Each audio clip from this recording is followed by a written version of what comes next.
Farms, that huge place on Clovercroft. Next year, they're opening 3 big new neighborhoods around Franklin and Nolensville. I guess Partners in Building is the right place to start. Definitely. Just go to partnersinbuilding.com. Looking for a way to put a little play in your day? Stop by any Tennessee Lottery retailer and play the new June Instant Games, including the new Hot Games. You could be the next winner.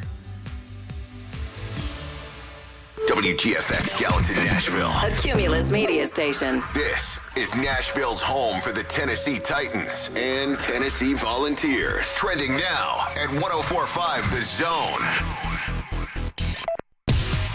It is 10:03. Good morning. I'm Lucas Panzica. A New York Times report came out on Tuesday with more information about Browns quarterback Deshaun Watson as the number of civil suits against him is up to 24. Jenny Ventress reporting Watson booked massage appointments with 66 different women over 17 months. Some of the NDA forms for the women were provided by the Houston Texans Director of Security. The Texans declined to comment on Tuesday. Stanley Cup playoffs, the Tampa Bay Lightning tied up the Eastern Conference Finals against the New York Rangers at 2-2 with a 4-1 win on Tuesday. Game 5 will be on Thursday as the winner will take on the Colorado Avalanche in the Stanley Cup Finals. The Denver Broncos have new ownership, entering a sale agreement for over $4.5 billion, the largest price tag ever for an American franchise. The agreement with the Walton Penner Group, headed by Walmart heir Rob Walton. More PGA Tour golfers are reportedly stepping over to join the LIV Golf Series. Bryson DeChambeau, Ricky Fowler, and Patrick Reed reportedly are joining the league. This comes after Dustin Johnson's announcement yesterday of doing the same. For all your foundation repair and waterproofing needs, visit USSTN.com. Breaking news at once in your home for the Titans and Vols. This is 104.5 The Zone. The Buck Reising Show. Party people in the place to be. It's about that time for us to. Yeah. Good morning. Welcome into 104.5 The Zone. Hope you're having a great day so far. We're happy to have you guys in for the next 3 hours. We are, of course, with you until 1 o'clock. Robert Walsh making it happen behind the scenes. Lucas Panzica is off in the ethers doing sports updates and things of the like. Hello, buddy. How are we? Hello. I am very well. How are you? I'm great. We're happy to have you here in particular. Let's see if you can go at least one more day without screwing something up for my Twitter account.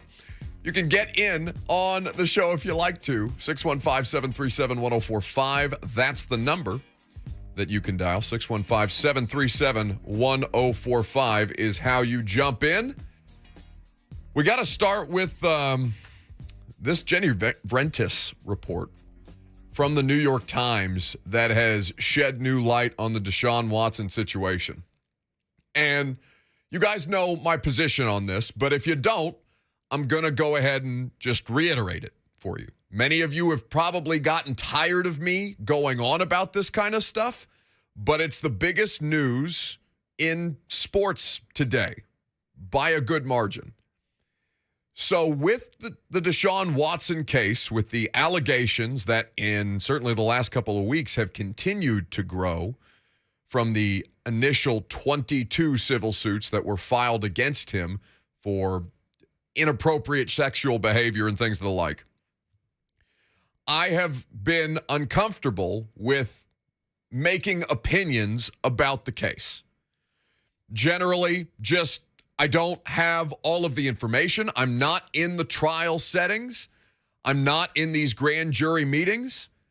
And I don't have access to all the legal information that both the attorney for Deshaun Watson, Rusty Hardin, and Tony Busby, the attorney for the accusers of Deshaun Watson, I don't have all of that information, nor am I legally trained. But every time we've talked about this, it has evoked opinions from you guys, and that's fine. You're entitled to do that today. But I'm going to give you the latest reporting. This is not opinion. These are things that are reported facts by credible publications and even more credible journalists. And I understand that when I say that people, well, media does their own spin on things. No, just shut up and listen to me. Just today, okay? Because this kind of stuff is too important, and it gets lost in the shuffle. So when Jenny Ventress publishes this piece yesterday in the New York Times that the accusations against Deshaun Watson, where more than 24 women have said the football star harassed or assaulted them during massage appointments, that both Watson and his representation insist were innocuous, harmless, basically. Deshaun Watson, since this report has come out, by the way, and I'll give you the details from it here in just a second. It's available for you to read at nytimes.com. But Deshaun Watson, as of this morning on his Instagram page, Robert sent me this morning, he is continuing to affirm his position that he denies that these encounters were anything but innocuous. So you got the 2 grand juries in Texas that both declined to charge him criminally, and the NFL just kind of sitting back, waiting in the wings. This is what's been going on over the course of the last year until things started to spin up this week. He's got a 5-year, $230 million deal from the Cleveland Browns. It's fully guaranteed, and they gave him that money after they were turned down the first time, after the grand jury chose not to charge him criminally, and NFL teams, again, started sniffing around this dude because he can throw more touchdown passes than most of your guys can. So now the New York Times digs back in, and they go through records, including depositions and evidence for the civil lawsuits, as well as the interviews of some of the women, showing that Deshaun Watson engaged in more questionable behavior than previously known. What is being discussed in this article is that Watson has said publicly that he hired about 40 different therapists across his 5 seasons in Houston, which, I mean, inherently red flag. I think we've talked to Ramon Foster about this stuff before, and we're just going to take the information piece by piece. Ramon Foster is, as a professional athlete, I believe has said he had, less than 10, right, Lucas? If memory serves? Right. I'm looking it up. We specifically asked him this near the end of March. He said 1, maybe 2 at a time. In his 11 years, he may have used 4 or 5. 4 or 5 over the course of 11 years. Deshaun Watson has been an NFL player and has hired, by his own admission, 40. Okay? So right there, just general red flag. The New York Times reporting found that he booked appointments with at least 66 different women in just the 17 months from fall 2019 through spring 2021. That's insane. That, as a reported fact and detail, where these are documented encounters, and they have receipts in the article. They have exchanges with Deshaun Watson and these women via everything from Instagram DM to various social media messages and different ways that you can contact just about anybody on the internet nowadays. So it goes from 40 over 5 years to 66 in the span of less than 2 years. A few of these additional women, according to Jenny Ventus, speaking publicly for the first time, described experiences that undercut Watson's insistence that he was only seeking professional massage therapy. So, light stuff to start this Wednesday morning.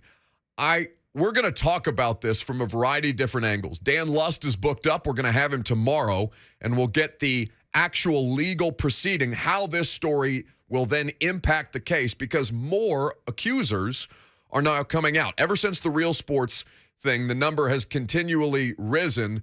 I think the addition of at least two women so far, and more details coming out, at least 2 confirmed women that has come forth after the Real Sports situation. We're going to talk with Haley Murphy about this. She is a Belmont law graduate, rather. She is a Browns fan, and she has been covering this extensively on social media, basically poking holes in all the different ways that this has been covered. She's going to be with us in just about 5 minutes from now. But there's a larger issue here with why the details on this are just now coming out, and it involves the NFL. And that's the kind of thing that I want to dig a little deeper into, because while I don't have the necessary information to make any indictments, moral, legal, or otherwise, of Deshaun Watson, there is ample information to find the NFL at a larger root issue with this stuff, because it's not the first one of these things that one of their 32 clubs has been basically entangled in the last even just calendar year. So we're going to talk about this today. 615-737-1045 is how you jump in on the conversation. Haley Murphy joins us next. Coming up today on the 3HL. You did it. You made it to the middle of the week. It is hump day on 3HL. Hey, y'all. What? 5th place in a golf tournament? That ain't good. You talking about Ramon wanting a trophy for 5th place? You know exactly what I'm talking about. Does he not understand how hard it is to finish second in a golf tournament? Well, it seems like he found out now. Out here begging and pleading for a 5th place trophy. We'll get into that. Coach Mack needed. Also, Coach Mack, yes, and Todd Furman's got the numbers. Yes, got to tap in with him. Join us! Today, starting at 3 p.m. on 104.5 The Zone.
Love that car. I've never seen one like it. It's a limited edition. They only made 20 of these babies. And your shoes are crazy cool. Yeah, they're a limited edition. Only 3 in existence. And is that the new Jumbo Bucks instant game from the Tennessee Lottery? Yeah, it's a limited edition too. Hey, have you ever played one? How do you think I got the car and the shoe?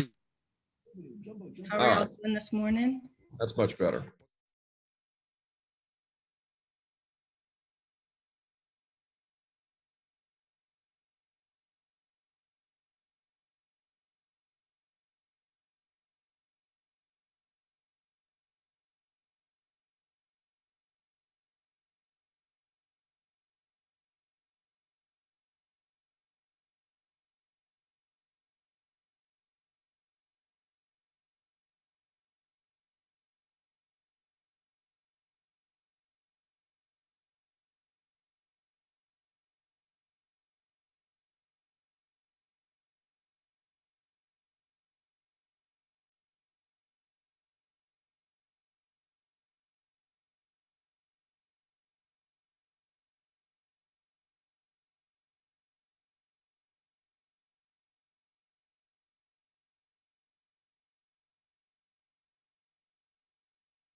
The Buck Reising Show is powered by Spring Hill Heating and Cooling. Visit springhillac.com. Welcome back. So some light fare to start your Wednesday morning. Lawsuits, Deshaun Watson, everything in between. We felt the need. We felt incompetent when it comes to the discussion around this particular situation. So we thought we would call up somebody who has been covering it extensively on social media from all of the different angles that one could possibly do it. Haley Murphy joins us now. Recent Belmont Law School background in criminal justice, which I don't know how much of that is applicable to what is going on with Deshaun Watson, Haley, but I got to think that you find this particularly fascinating. Fascinating is a word to describe it. Absolutely. What other words might you use that are not fascinating? Because I'm sure there's a variety of different things that this has brought about. This, I mean, it evokes a lot of people's emotions. I can't understand why it is such a lightning rod topic for people, rather than just to see the way that it plays out, understand where the holes in the coverage around it and in basically people's lack of understanding of the legal process are, and when that stuff is pointed out to people, not just have a rash reaction because we've got to be the first person on Twitter with an opinion about this stuff. Yeah, I think people are quick to say business is business. People don't want to get into the emotional stuff, the conflicting stuff, the things that are polarizing. People just want to say, let's play football. He's a great quarterback. Who cares, right? And I think people are ignorant, right? And we're always so quick to speak on our ignorance, but we're not so quick to listen and sit back. And I think because of how media focused this has been, it's just been blown up. So that's a good perspective. Where do people need to be sitting back and listening more and trying to process this stuff? Like when you see the coverage of it, whether it be the New York Times report from Jenny Vrentis today, expanding on the fact that not 40 masseuse appointments over 5 years, but 66 in the last basically less than calendar 2 years.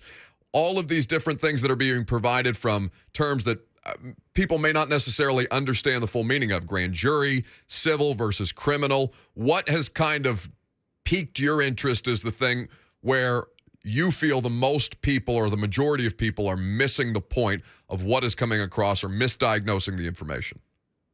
Yeah, I think it's the lack of criminal charges. Like you said, my background's in criminal law. I worked in sex crimes prosecution for 2 years, so I know what it's like. I worked in cold case sex crimes. That's bottom of the barrel, super, super hard. And I think what people are understanding is what you know is only the tip of the iceberg. You don't know what was shown to grand juries. You don't know what's being discovered through the discovery process. We don't have all of that information because they can't give it to us, right?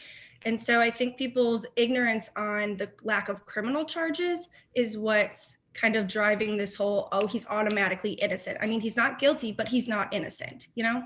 Yeah. Haley Murphy here with us on 104.5 The Zone. We're going through the details of the Deshaun Watson case. Of all the things about the case itself for Watson, the initial 22 civil suits that were filed against him, now since then it's climbed to 24, I believe, since the HBO Real Sports documentary came out, with Bryant Gumbel sitting down and discussing with a couple of these accusers of Deshaun Watson what the experience has been like for them. Women have felt empowered to further come forward at this point in describing their own experiences, and apparently there's a great deal more than have come forward based on the reporting of the New York Times today.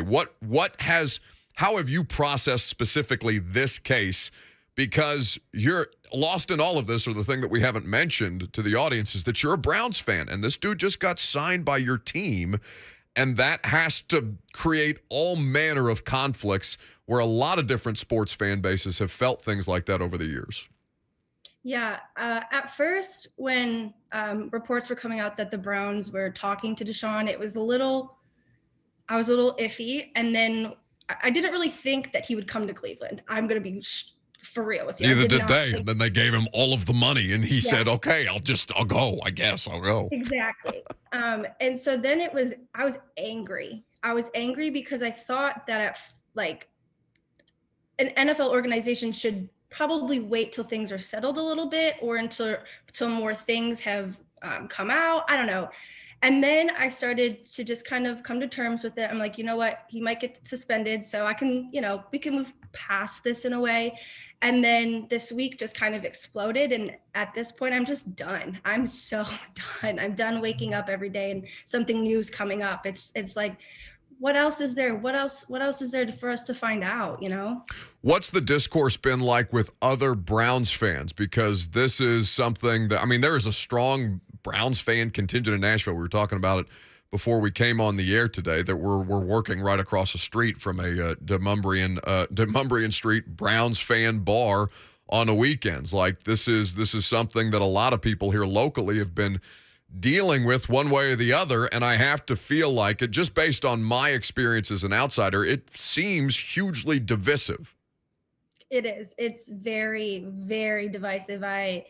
You have people on every end of the spectrum, and then you have the people who are just chilling in the middle, waiting for, it all to just blow over. It's kind of terrifying, the things that you see people saying, especially because of the ignorance. People are just so quick to say what's on their mind, and they don't realize that this is a bigger issue than just one quarterback. These types of things affect more people. And I think it's been a very chaotic time to be a Browns fan and to know other Browns fans. Has it affected your opinion, your feeling on the organization? Because we carried that press conference live when they announced that Deshaun Watson was officially going to be the quarterback of the Cleveland Browns, $230 million guaranteed. Andrew Berry up there with him, Kevin Stefanski up there with him, and ownership doing in my personal opinion, I don't know how you feel about it, Haley, but a bit of a cowardly Zoom call with media a couple hours after the fact so that I didn't have to be up there with the dude and face like legit high heat. I wonder how that's made you feel about the organization that tried to get this guy earlier in the process, got turned down, and then threw more money at him to make sure that they had a quarterback who could throw more touchdown passes than Baker Mayfield did last year. At first, I wanted to trust our front office. They said they did an extensive investigation, and let's use air quotes around that. But as the weeks come on, more things are being brought to light. I really wonder how extensive that was. If a New York Times journalist was able to find 66 massage therapists, what did you all find, or what did you not find, or what did you find and that you're okay with? And what weren't you looking for, frankly? Exactly. So with all this, at the Haley Murphy, that's Hailee Murphy on Twitter is where you can follow her, Twitter and Instagram, right? Yes. Okay, on Twitter and Instagram.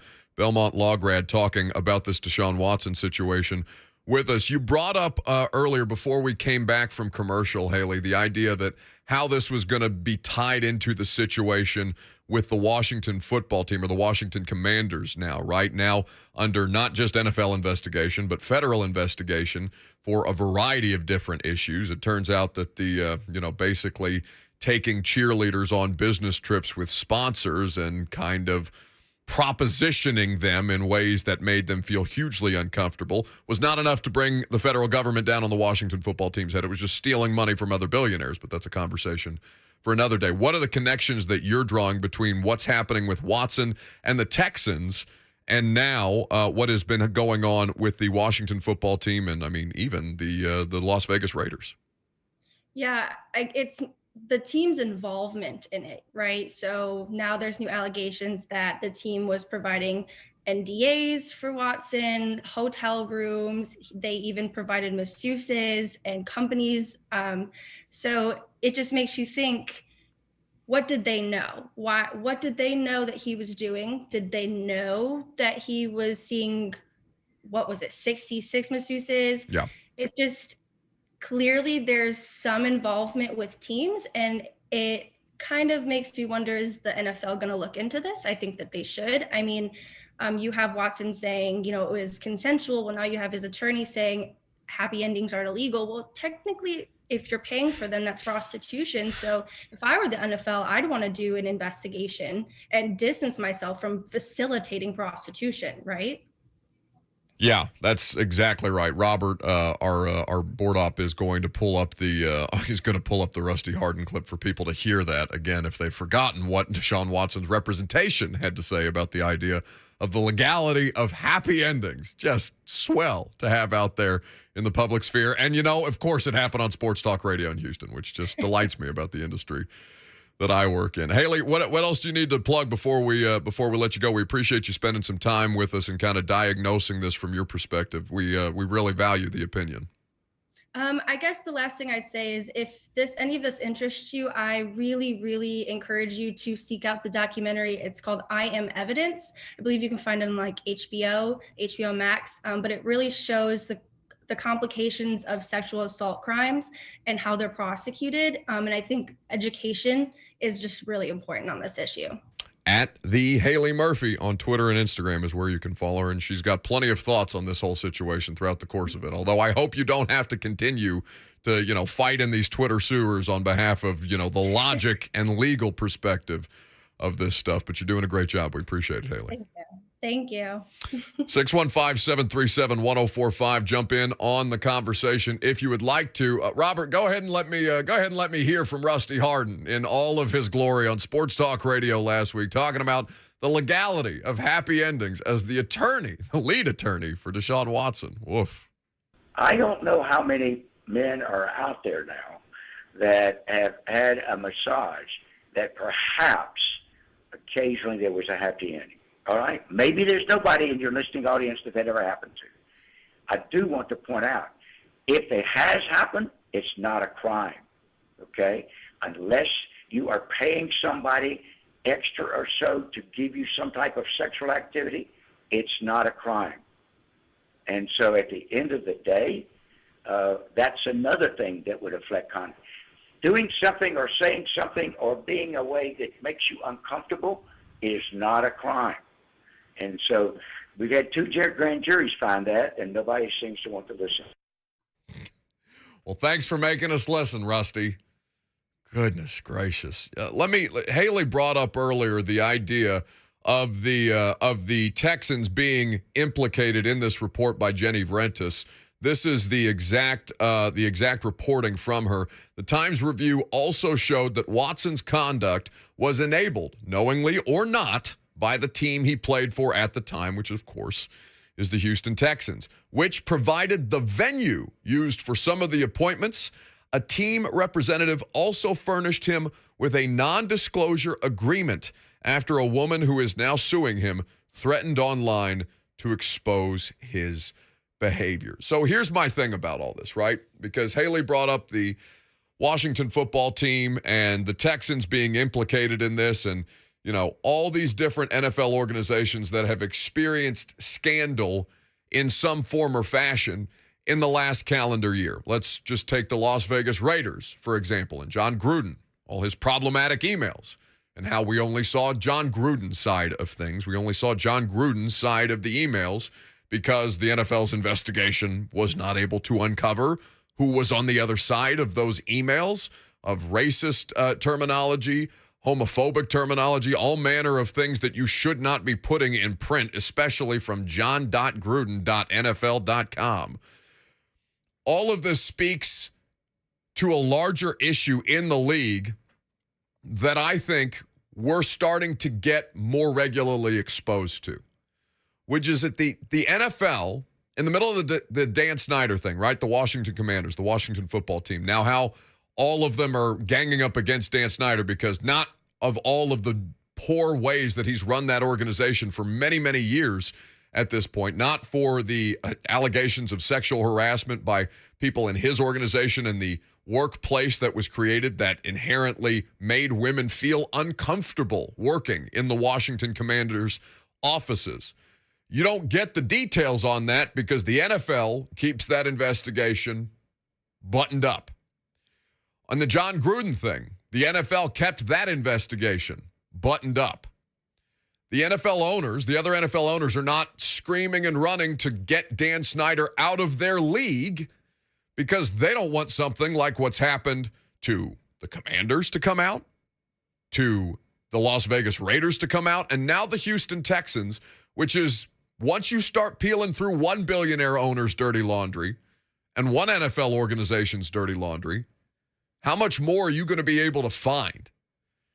Jerry Jones is the most powerful NFL owner in football, right? Jerry's had scandals this offseason too, and because we have the attention span of small rodents nowadays, I'm talking about all of us, you, me, and everybody in between collectively, people just forgot that they bought off the hush money guy for the Dallas Cowboys this offseason, who was apparently very heavily involved in the team's PR department. All this different stuff is something that if you have enough money, turns out it looks like you can skirt the rules.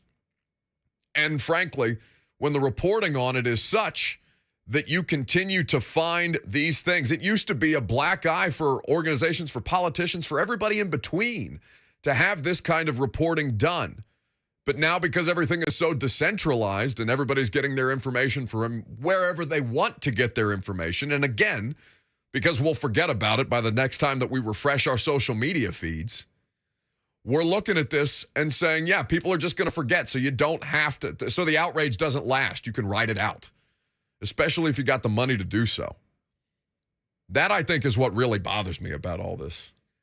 I think there's something deeper there with the leagues, and we know this about any big business for the most part. If you become big enough, you have skeletons in your closet that you don't want people to find out about because it can tear you down in some form or fashion.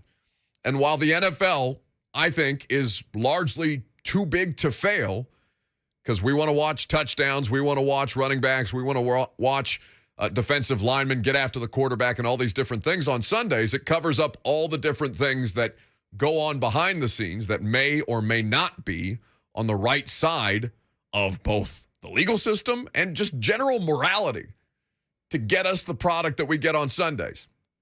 I'm not saying I'm anti-football or anything like that. I'm anti what football covers up, what pro sports leagues cover up, just because they have the entertainment asset that's going to distract us for 3.5 hours on a Sunday. 615-737-1045 is how you can react to any of this. Speaking of cover-ups and backroom dealings and big money exchanges and all these different things, anybody see what happened to Phil Mickelson yesterday? What's happening with LIV Golf? We're going to talk about that coming up next and give you some of the details on yet more scandal in sports, because we just can't seem to get enough of it at this time of year. I'm Buck Reising. It's 104.5 The Zone.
Oh, goodness.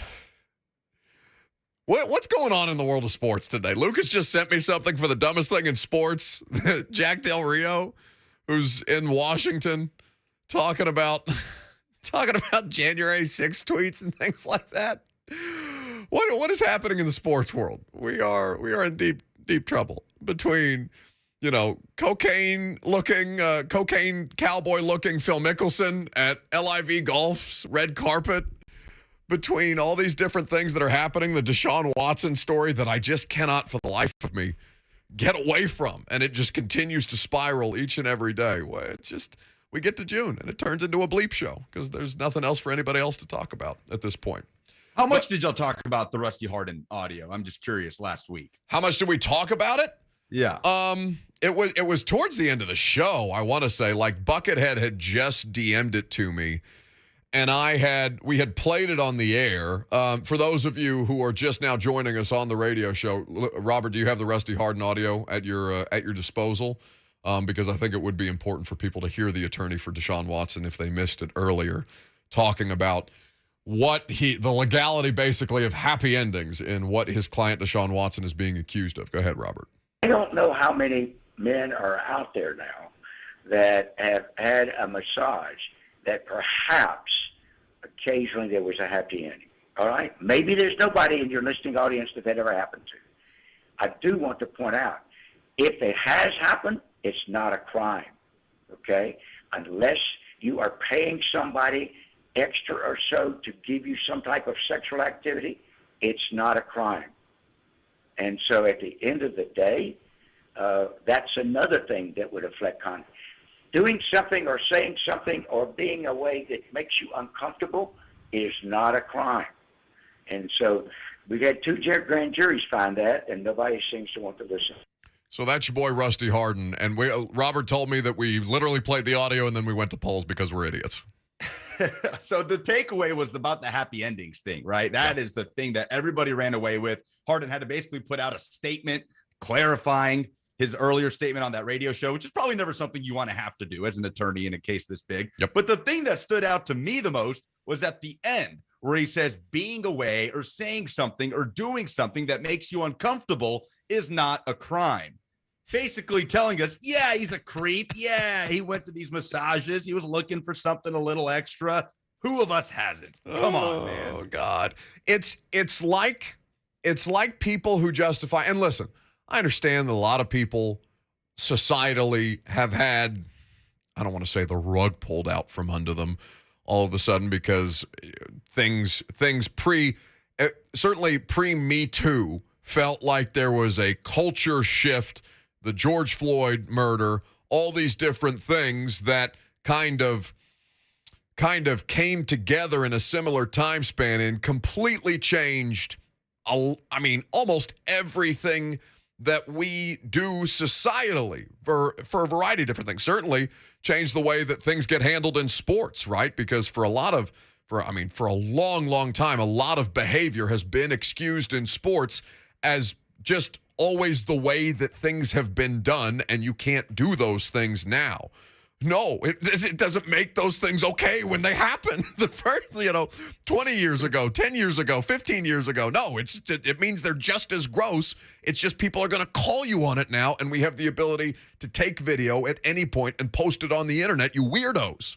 Well, I guess that's the issue here. We don't have video of these things happening with Deshaun Watson, right? We don't have photo evidence of these things happening. But to say or do something or make someone uncomfortable is not a crime. No, in many cases, it is a crime. Like in the case of Deshaun Watson allegedly exposing himself and doing the things that these people are saying he did during these massage sessions that made them uncomfortable. No, the things they are saying would very much be a crime, Rusty Hardin. All of this is it's deeply concerning. It just speaks to a larger mindset issue that I think is had societally. But anyway, there will be time I'm sure there will be more information. Dan Lust is going to take us through the legal side of things so we don't get into trouble on the Deshaun Watson stuff tomorrow.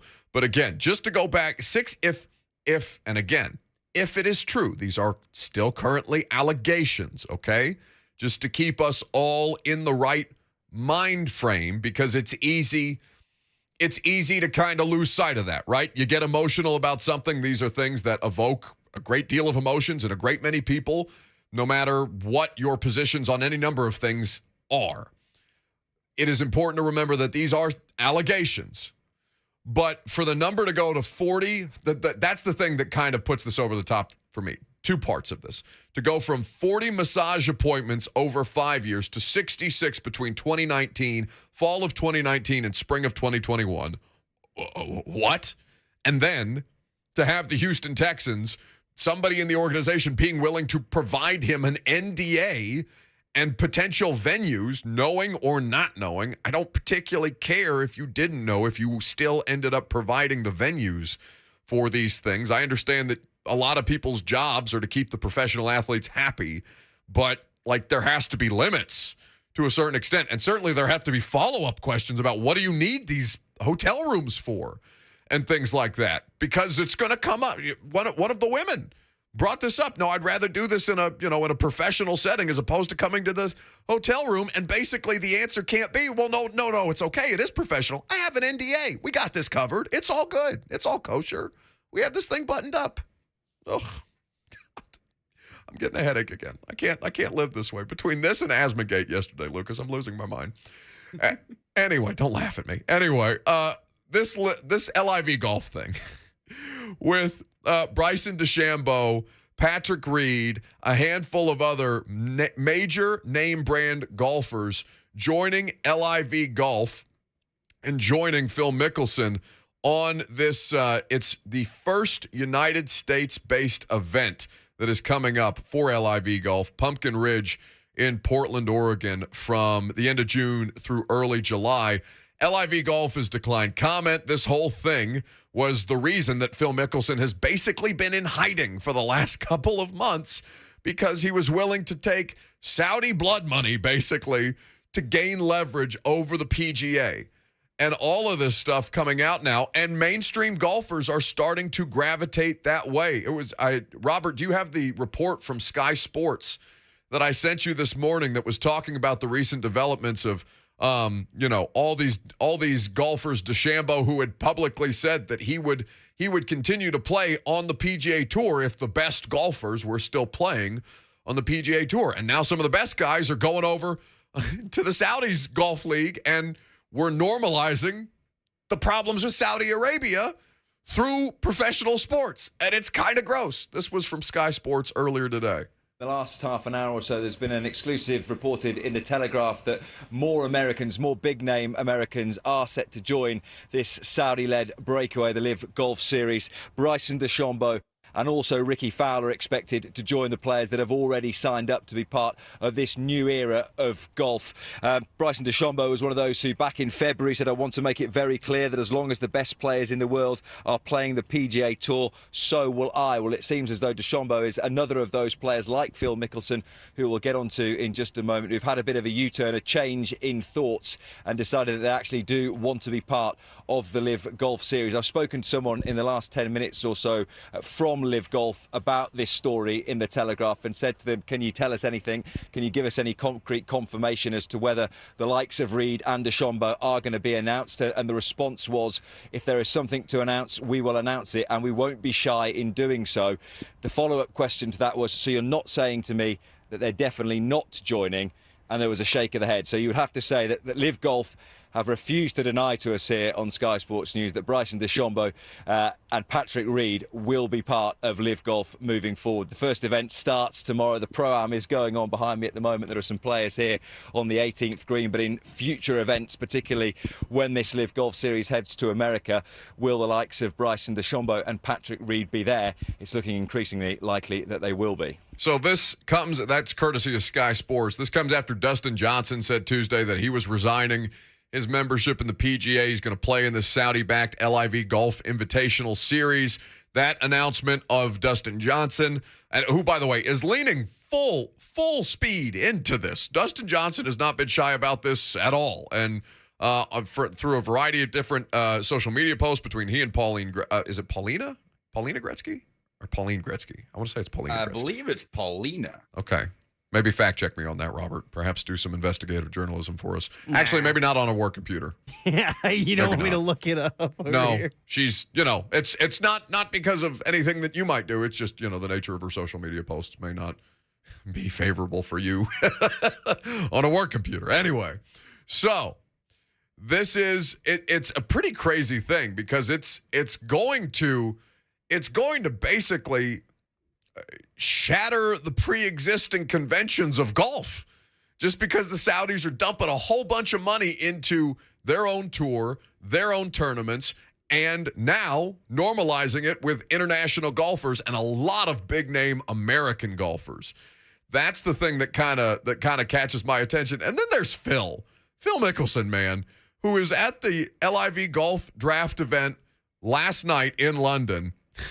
And he's, just for the audience who hasn't seen this, he's in a black leather bomber jacket, a black button-up, black, it's some kind of a leather belt, looks like it might be a gator, black slacks. Like, he looks full. If Uncut Gems looked like a person, it would look like Phil Mickelson, for those of you who have seen this movie. So we put it on a poll. And by the way, if you want to react to any of this, 615-737-1045 is how you do so. 615-737-1045. Lucas, what are people saying Phil Mickelson looks like he does for a living?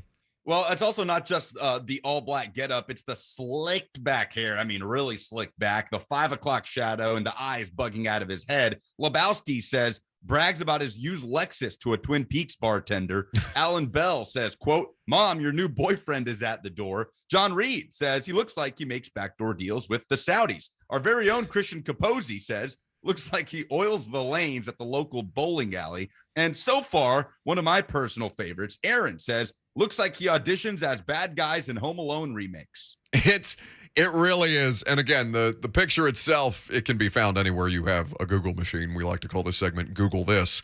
Or look it up on our Twitter account, at Buck Reising is where you can do so. And also tell us what you think Phil Mickelson looks like he does for a living.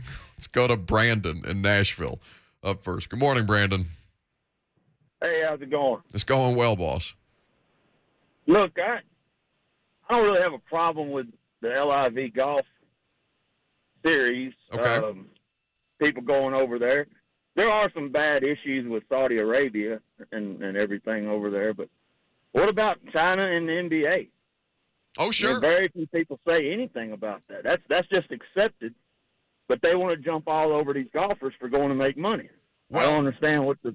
Stick with me on this, Brandon, because you're 1,000% right, but I almost don't want it to be whataboutism. I don't want to ignore the NBA's clear and obvious issues that Daryl Morey exposed with his tweets about how he felt about China, certainly. But I almost feel it does both arguments a disservice to say, well, let's not pay attention to this. What about that? You know what I'm saying?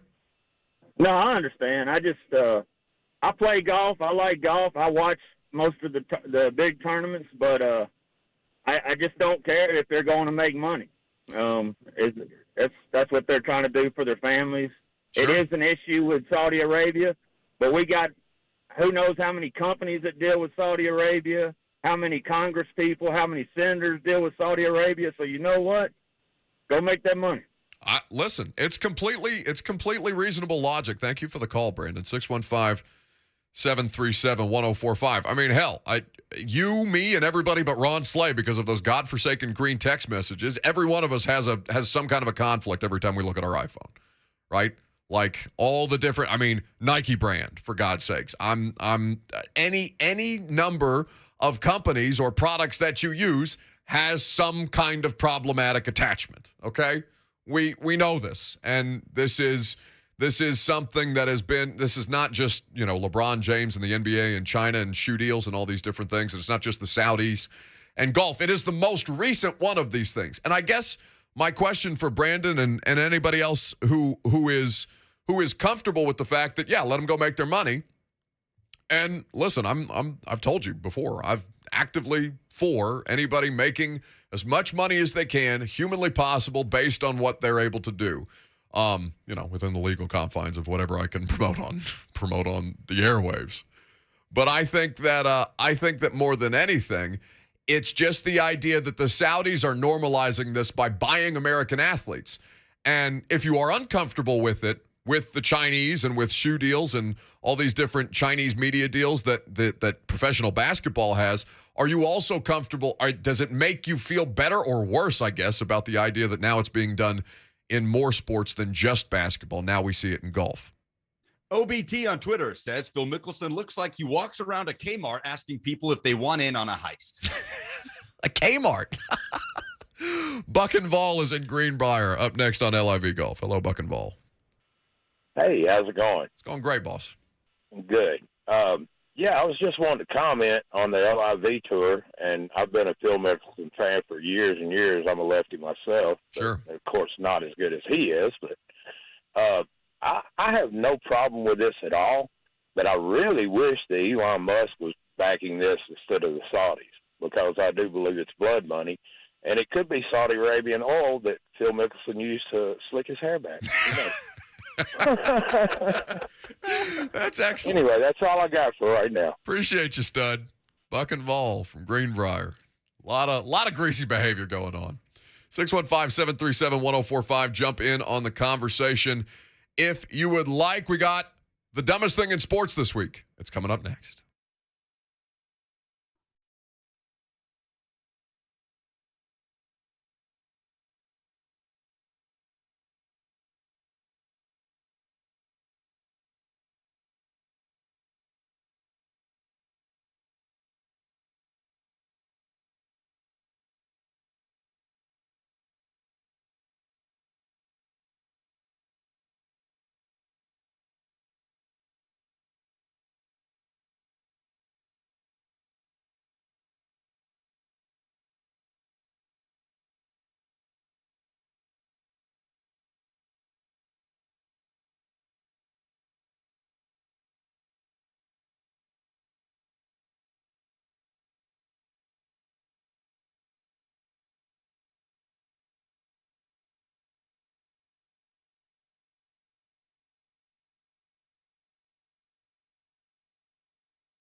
people don't know is the extension only moves your deadline to file your return, not to pay your taxes. So if you didn't pay anything back in April, you could now owe taxes plus interest plus penalties. You think you've bought yourself time, but really you've just added to the total bill. If this sounds like you, call the Lance Drury Law Firm today. I am a local tax attorney with an A+ BBB rating, and I will meet with you right away to help handle your tax problems quickly. The deadline to file your return after an extension has already passed, so call the Lance Drury Law Firm now before it's too late. Remember, if you have IRS issues, you have legal issues. Call attorney Lance Drury, 615-733-8168, or go to Lance, DRURY law.com. The choice of a lawyer is an important decision and should not be based solely upon advertisements. Hey, it's Dawn Davenport. Are you feeling the sting of higher interest rates and higher costs? All those credit cards and other loans are costing more and more every month, and inflation is making everything else more expensive. Listen up, your home can save you right now. Your home value is up, and there's a ton of cash in it that you can access with Loan Pronto. Loan Pronto specializes in zero-cost cash-out home refis. You can get tens of thousands in as little as 2 weeks. Pay off all those 23% rate credit cards and other loans. Consolidate everything into one super low payment. People who do this usually cut $800 or more from their monthly budget. And even if your home mortgage rate goes up a point or so, it's offset by your credit card rate going to zero. Call Loan Pronto now. Unlock that equity and wipe out bad debt. Do it now. You could even skip your next 2 house payments altogether. 615-499-5780. LoanPronto.com. 615-499-5780. Equal housing lender. NMLS 1661781. Subject to lender approval. What's up, people? This is Ron Slay. With the guaranteed offer from Mark Spain Real Estate,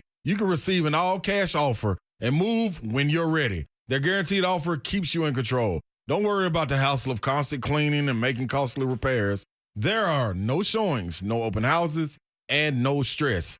Find out what the guaranteed offer will be on your home. There's no obligation. Trust the #1 real estate company in the U.S. Go to markspain.com or call 855-299-SOLD to get a guaranteed offer on your home today and start packing. We're in the most active season of the year right now, but if you have joint pain, you can't live like you want to. Hip pain, knee pain, back pain, or shoulder pain, it sucks the fun right out of living. But I've got fantastic news. QC Kinetics is helping people here get the fun back with advanced regenerative treatments from local medical professionals. Regenerative medicine is the hottest thing going. It's basically taking growth factors with healing properties from your own body, highly concentrated, then putting them into your aching joints. This exciting in-office, non-surgical treatment can repair and restore damaged tissue in your joints, giving you real, lasting relief from pain. QC Kinetics is the nation's leader in these cutting-edge, all-natural options, and the patient satisfaction reports are incredible. You can get real relief from pain with no surgery, no drugs, and no downtime. So stop putting it off. Call QC Kinetics now to learn more about regenerative medicine. Give them a call at 615-249-4024. That's 615-249-4024. Subscribe to The Install with Greg Cosell and hear Cosell describe what the tape shows on Titans #1 draft pick Treylon Burks. He flashed an extra gear on vertical routes. Because he's 6'2", he has stride length. Stride length is a trait. He ran by SEC corner. He was a vertical dimension in the SEC, both on the outside and in the slot. Subscribe to The Install with Greg Cosell, hosted weekly by Buck Reising on the 104.5 The Zone Podcast Network. This report brought to you by Citizens Savings and Loan. Learn more at citizensloan.com. When you need money and the banks have turned you down, Citizens Savings Loan has been lending money to good people with credit problems for over 100 years. At Citizens, it's easy. Apply now at citizensloan.com for the money you need. WGFX Gallatin, Nashville. A Cumulus media station. This is Nashville's home for the Tennessee Titans and Tennessee Volunteers. Trending now at 104.5 The Zone.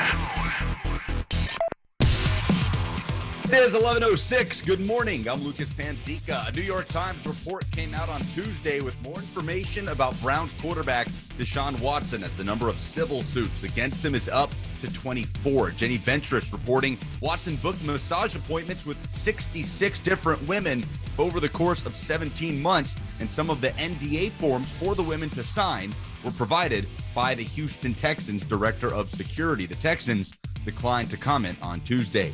The Denver Broncos have new ownership, entering a sale agreement for $4.65 billion the largest price tag ever for an American franchise. It is with the Walton Penner Group, headed by Walmart heir Rob Walton.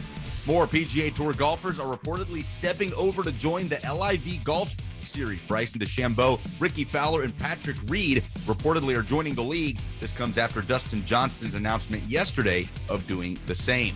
For all your foundation repair and waterproofing needs, visit USSTN.com. Breaking news at once, and your home for the Titans and Vols. This is 104.5 The Zone. Every day from 10 a.m. to 1 p.m., Buck Reising gets to host his own radio show. Wait, is this a legit show, or? That is, until Lucas Panzica figures out how to get him fired. This is not going well. It's not going well for either of us. It's the Buck Reising Show. Powered by Spring Hill Heating and Cooling. Go to springhillac.com. On 104.5 The Zone. You ready, Mace? Party people in the place to be. It's about that time for us to. Yeah. Hour number 2 off and rolling on a Wednesday. Hope you're enjoying yourself today. Hope you're having a great day so far. Hope your workday is going so smooth. And if it's not, we hope we're keeping you entertained until 1 o'clock. And certainly with Blaine and Mickey, 3HL directly after us. Whole gang's back together. We got Lucas, we got Robert in some form or fashion. And we're happy to have you as a part of the proceedings. 615-737-1045 is how you do that. 615-737-1045. Lucas, I just saw the Jack Del Rio clip. It is laugh out loud funny. Yes, for a coach that coaches in our nation's capital. That's right. That's a dust up. With that being said, it's not my dumbest thing in sports this week, but it's time for the dumbest thing in sports this week. Let's be honest. You've already seen something this week that made you say, "What the is this?" That's bullshit. What the hell? Give me some more now. Something so mind-numbingly idiotic that you just want to get it off your chest. Dumber than a second coat of paint. Some idiot. You are really dumb. For real. It's the dumbest thing in sports this week on the Buck Reising Show. Okay. It's presented by Painter Ready. Their number, 615-PAINTER. Real easy. 827 Scott Street in Murfreesboro or painterreadymurfreesboro.com. Very happy to have Painter Ready willing to sign up for the dumbest thing in sports this week. We promise we will not let them down. So, you got a dumb thing in sports? Real easy. 615-737-1045. It could be anything revolving around the Deshaun Watson case. It can be this Jack Del Rio clip, if you like. It can be Phil Mickelson and the way that he looks like. Do we have a looks like ready? Does anybody have a looks like for me? Quickly, Lucas, quickly. Phil Mickelson, what does he look like he does for a living? Many people say cocaine. Nope. The short ones are the best. Just Phil Mickelson. What does Phil Mickelson look like? Just drugs. Just drugs. All right, let me do the dumbest thing in sports this week. I'll lead us off. So, for those of you unfamiliar, there's a podcast called The Pivot. Channing Crowder, Ryan Clark, who thinks that who did he say? Chris Brown is better than Michael Jackson. That is also a dumb thing that happened with a person in sports this week. Yeah, welcome back from Brazil, buddy. We got Michael Jackson hot takes out there. But they have a podcast. It's a roundtable with athletes, and they discuss various things with other athletes or other people in fame and celebrity, and it's a pretty candid conversation. They're usually pretty good, or at least the clips that result from the podcast are good. So they have Cam Newton on, right? Cam Newton's 33 years old. He's out the league right now. And Cam Newton at 33 years old, being broken down to all hell, is maintaining on The Pivot that he's one of the 32 best quarterbacks in football. In fact, he says that there's not 32 quarterbacks that are better than Cam Newton. So let's hear this exchange between Cam Newton and Channing Crowder, who's just not having it. And I said it, there's not 32 guys better than me. You still feel the exact same. Cam. On my soul. Cam. On my soul. On my soul. I couldn't wait. You knew it was coming. I couldn't wait. I couldn't wait. You knew it was coming. So ask your question and let's debate. Because at the end of the day, comparing apples to apples and oranges to oranges, certain situations for certain situations. And if you think that I couldn't be on somebody's team right now, you a damn fool. As a starter, Man, as listen. a starter, as a franchise, as a Super Bowl contender, bro, Cam, you are big as like to be a quarterback, bro. You are a defensive end playing quarterback, bro. I love you. I draft you to my teams on Madden, Right. and I trade for you. Right. We ain't talking But about right Madden. now, bro, you real are life. 33 years old. Yes, sir. You done got old. Yeah. You're one of the best 32 quarterbacks in the world right now. Cam, I cannot accept that. I can't accept it. That I'm not I saw what you did in New England. Mm-hmm. When you went back to Carolina, I saw what happened. Like the proof's in the pudding. Tell me I'm Channing Crowder, who said, no, Cam, I cannot accept what you're saying about being to his face, which I appreciate. Channing Crowder, former NFL linebacker. Cam Newton thinking that there's 32 better quarterbacks or not 32 better quarterbacks in the league than him right now. That is my dumbest thing in sports this week. Robert, what do you have? I don't know if you guys are familiar with the San Francisco Giants and their stadium layout, but they're kind of fixed upon a body of water. I'm not a geography major. I don't know what the hell the water's called. Well, stick around. We have the Tennessee Geography Bee coming up next month. Well, this is in California, so it's not going to come up. This will not be on the exam. But outside of that, in that body of water, fans gather in kayaks in attempts to gather home run balls that have been hit out of the park. Yeah. And later, or earlier this week, a home run was hit to the outer water regions. And these guys, it was 3 kayaks, and they all fought over this ball. And in the midst of this fight, they all end up tumbling out of their kayak. No. One man becomes victorious. He comes up with the ball, and he proudly throws it in the air and promptly loses. Oh, my God. So the ball floats. I'm sure they still found it again, but I think it's a novel idea, going to a baseball game, hanging out in a kayak. But to turn into a child, to turn into someone who has to gather this ball, that is my dumbest thing in sports. I'd be happy to hang out in the water. I'm just not gonna fight some other kayakers to get the ball. Now that, what you just described, that is a dust-up. We should probably play those Jack Del Rio comments instead of making vague references to them. We'll do that. We'll get Lucas's dumbest thing in sports. We'll get your dumbest thing in sports as well. 615-737-1045. Tell us what the dumbest thing in sports this week is, presented by Painter Ready. The 3HL, giving QB1 a little motivation. The lights are bright. People are depending on you. You got to come through. The error is small. It's real small. The 3HL with Brent Doherty, Don Davenport, and Ron Slay. This afternoon starting at 3 on 104.5 The Zone. It's the sound that Slay makes in that promo that deeply concerns me for him. He sounds like he's having an aneurysm on air. Anyway, if you don't want to have an aneurysm when it comes to your next home renovation project, you need to give our friends at Buddy Allen Carpet One a call. Did you know that lack of proper waterproofing is the #1 reason for leaks, mold, and mildew in your shower? The installers at Buddy Allen are trained and certified in the Shelter waterproofing system, which eliminates the risk of failures due to water and vapor penetration and dramatically reduces total installation time. It's one of the many ways that Buddy Allen Carpet One can help you with your next home renovation plan. They've been doing it for Middle Tennesseans for over 55 years as a locally owned and operated business. Go visit them at their storefront, 2405 Lebanon Pike in Donaldson, or online at BuddyAllenCarpet1.com. Hey, it's Ramon Foster. Low T Center exclusively specializes in men's wellness. They check all of your levels, not just your testosterone. They determine the cause of any symptoms you are having, whether you are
The Buck Reising Show is powered by Spring Hill Heating and Cooling. Visit springhillac.com.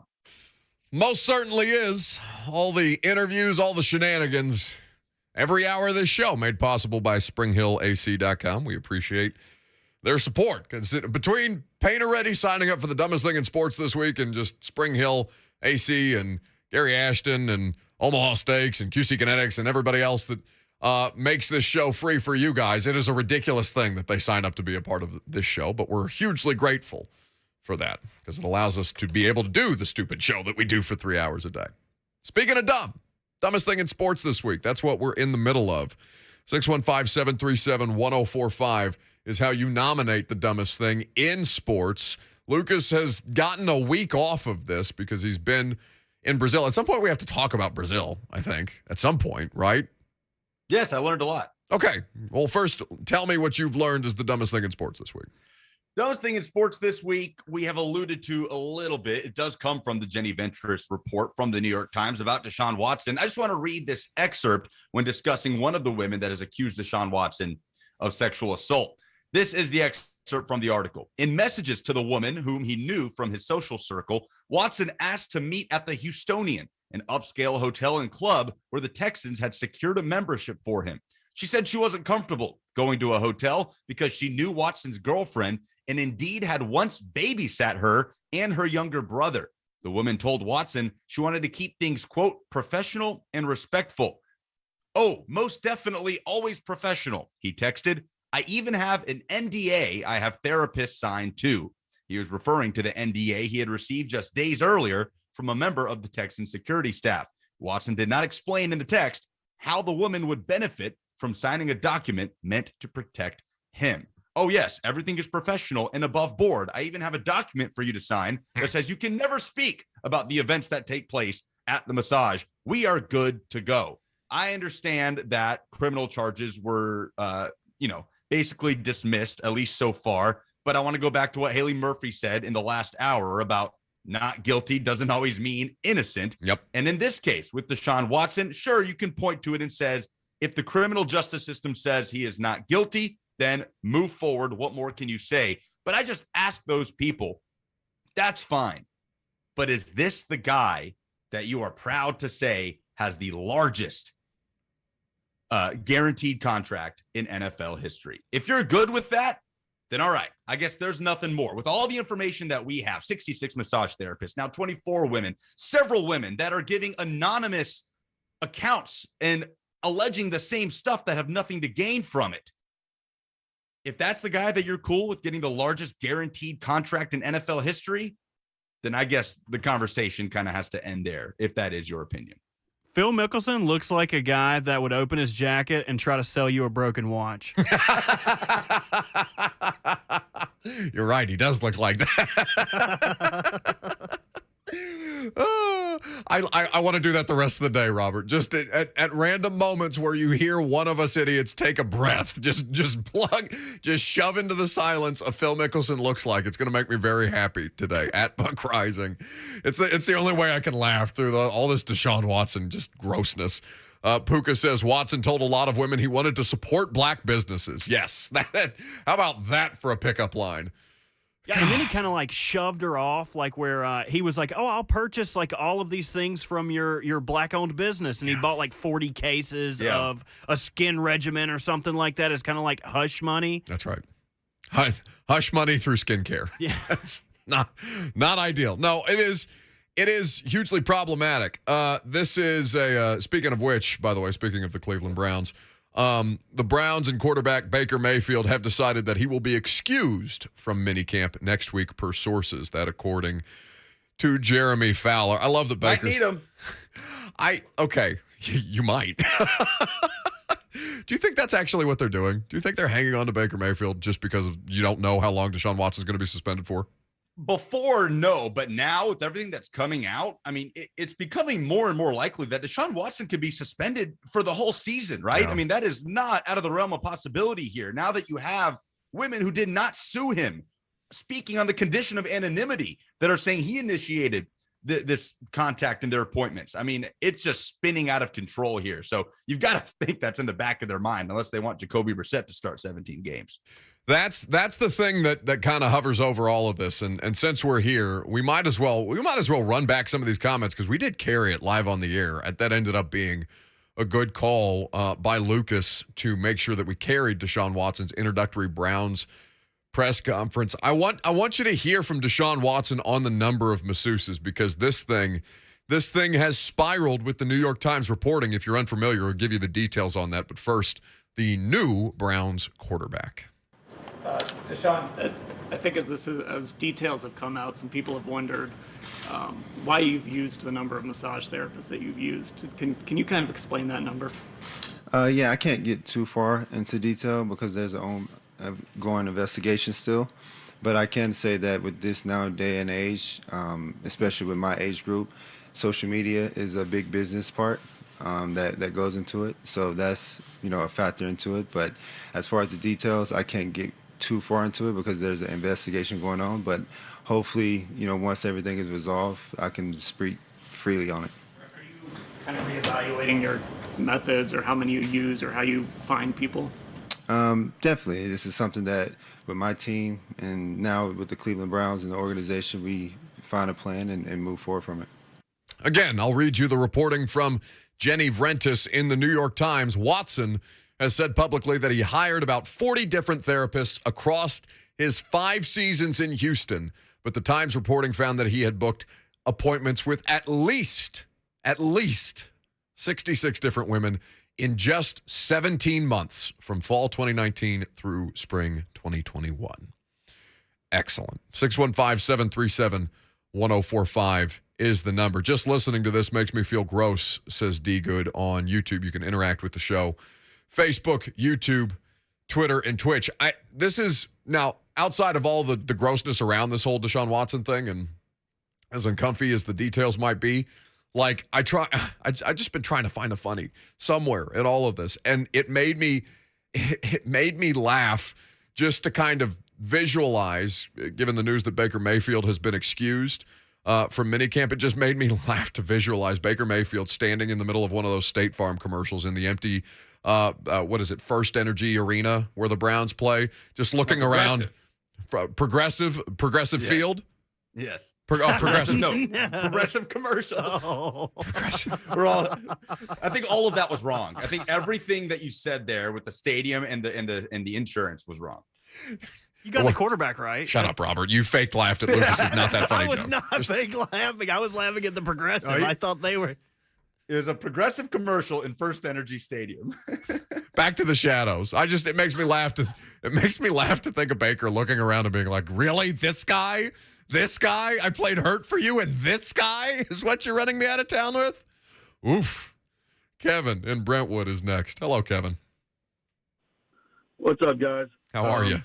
I'm good. Dumbest thing in sports is the NBA making us wait 72 hours for an NBA game when these are professional athletes and have played 82 in the course of 7 months. There's no reason they can't play every other night. Drives me crazy. I forget about what's even happened in the previous games. Play every other night like hockey does. Thanks, guys.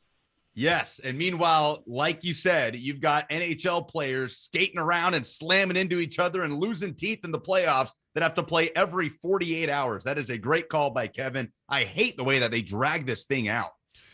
It is a big problem, just in terms of keeping the interest, right? Because you have a lot of momentum if you're the NBA at this time of year, right? Just as a product of hockey playoffs and baseball being the only thing outside of, Deshaun Watson and scandal to capture people's attention. But to his point, to kind of kill your own buzz after Boston loses as dramatically as they did. They went from down, I think they were down 2 at the half and then just end up getting rolled by Golden State, but still splitting the series on the road at Golden State. You've got a lot of momentum. You've got Draymond Green press conference clips that all your television partners are going to run. You have people who, even if you're on the fringe, if they're just looking for something to bet on at night, right, with as dry as sports is right now, where all of a sudden it's the first time I walked in my office yesterday, and apparently I've just been leaving my TV on in the office on ABC every night, but I walk in there and it's some kind of terrible quiz game show that ABC is playing at 8 o'clock on primetime because there's just a sports wasteland, and the NBA has abandoned them to leave us all with, what was the Howie Mandel suitcase game? What was the Deal or No Deal? Deal or No Deal. What a tremendous show. That's the last time I've paid close attention to like a game show on network television. And fun fact about Deal or No Deal, it was actually a spot start. So that wasn't even supposed to be a show. It was just a fill-in because another show got canceled, and it did so well in like 8 episodes that they brought it back and kept it on for ever how many seasons. That speaks to the level of intelligence of the people who are consuming the game shows on a regular basis. No offense to those of you who subscribe to the Game Show Network. Well, how about Robert with the deep cut game show knowledge? Yeah, I'm telling you, you shouldn't have left for 10 days, especially you coming back in the health and safety protocols and not physically being here. You're losing your leverage every day. It makes me very happy. Like I said, very disappointing to hear the show went well without me. Sean is in Nashville with the dumbest thing in sports this week. Go ahead, Sean. Hey, fellas. I would have to say, you hear about police defend blue line, you back up your brothers. Well, it's the same thing in baseball, because if these guys really wanted to fight when they clear the benches, the guys in the bullpen, they would just throw down right there in the outfield where there are no umpires to break it up. And, we would have a serious brawl. No, they go and they pitter-pat when they get into the infield, and no real punches are thrown. It's like, let's just separate everybody. That really could have just stopped running and not necessarily done anything. So, that's just kind of my idea. I'll listen to your thoughts. It's perfect. Thank you, Sean. It's perfect because I know exactly the picture that he's describing. You just fight in the outfield instead of running to where everybody is at the center of the thing, where the umps don't have to go anywhere. They just have to walk to the mass of people like swirling around each other, just kind of like bouncing off one another like a mosh pit. It's sports fights anymore are so wildly disappointing, and it makes me very sad because just as we called just as we got, you didn't hear Bill and Franklin's call, did you, Lucas? You were still out on Monday. Was it about Jordan Beck? Yeah, he didn't like. Yes, I did hear that. He didn't like the idea that I had said more middle fingers in baseball, please. No class, no sportsmanship. I don't care. Just make me laugh, make me smile, make me hate you. Just make me feel something if I'm going to sit through a 4-hour sporting event. God, Buck is so numb. He's like, let me feel something. Please, rip my heart out. I don't care. I just need to feel. Flip me off. Stick your finger in my eye. I don't care. Put your cigarette on. Nobody makes me bleed my own blood. What's the John Henderson, Slay's buddy, John Henderson, UT great. Just slap me in the face. You got to make blood come through the mouth. That's what I want to feel when I watch sports. Lucas has been accusing me of being just sports, like my emotions for sports are dead, basically. He's been accusing me of this for basically over a year plus that we've been on the air as a show together.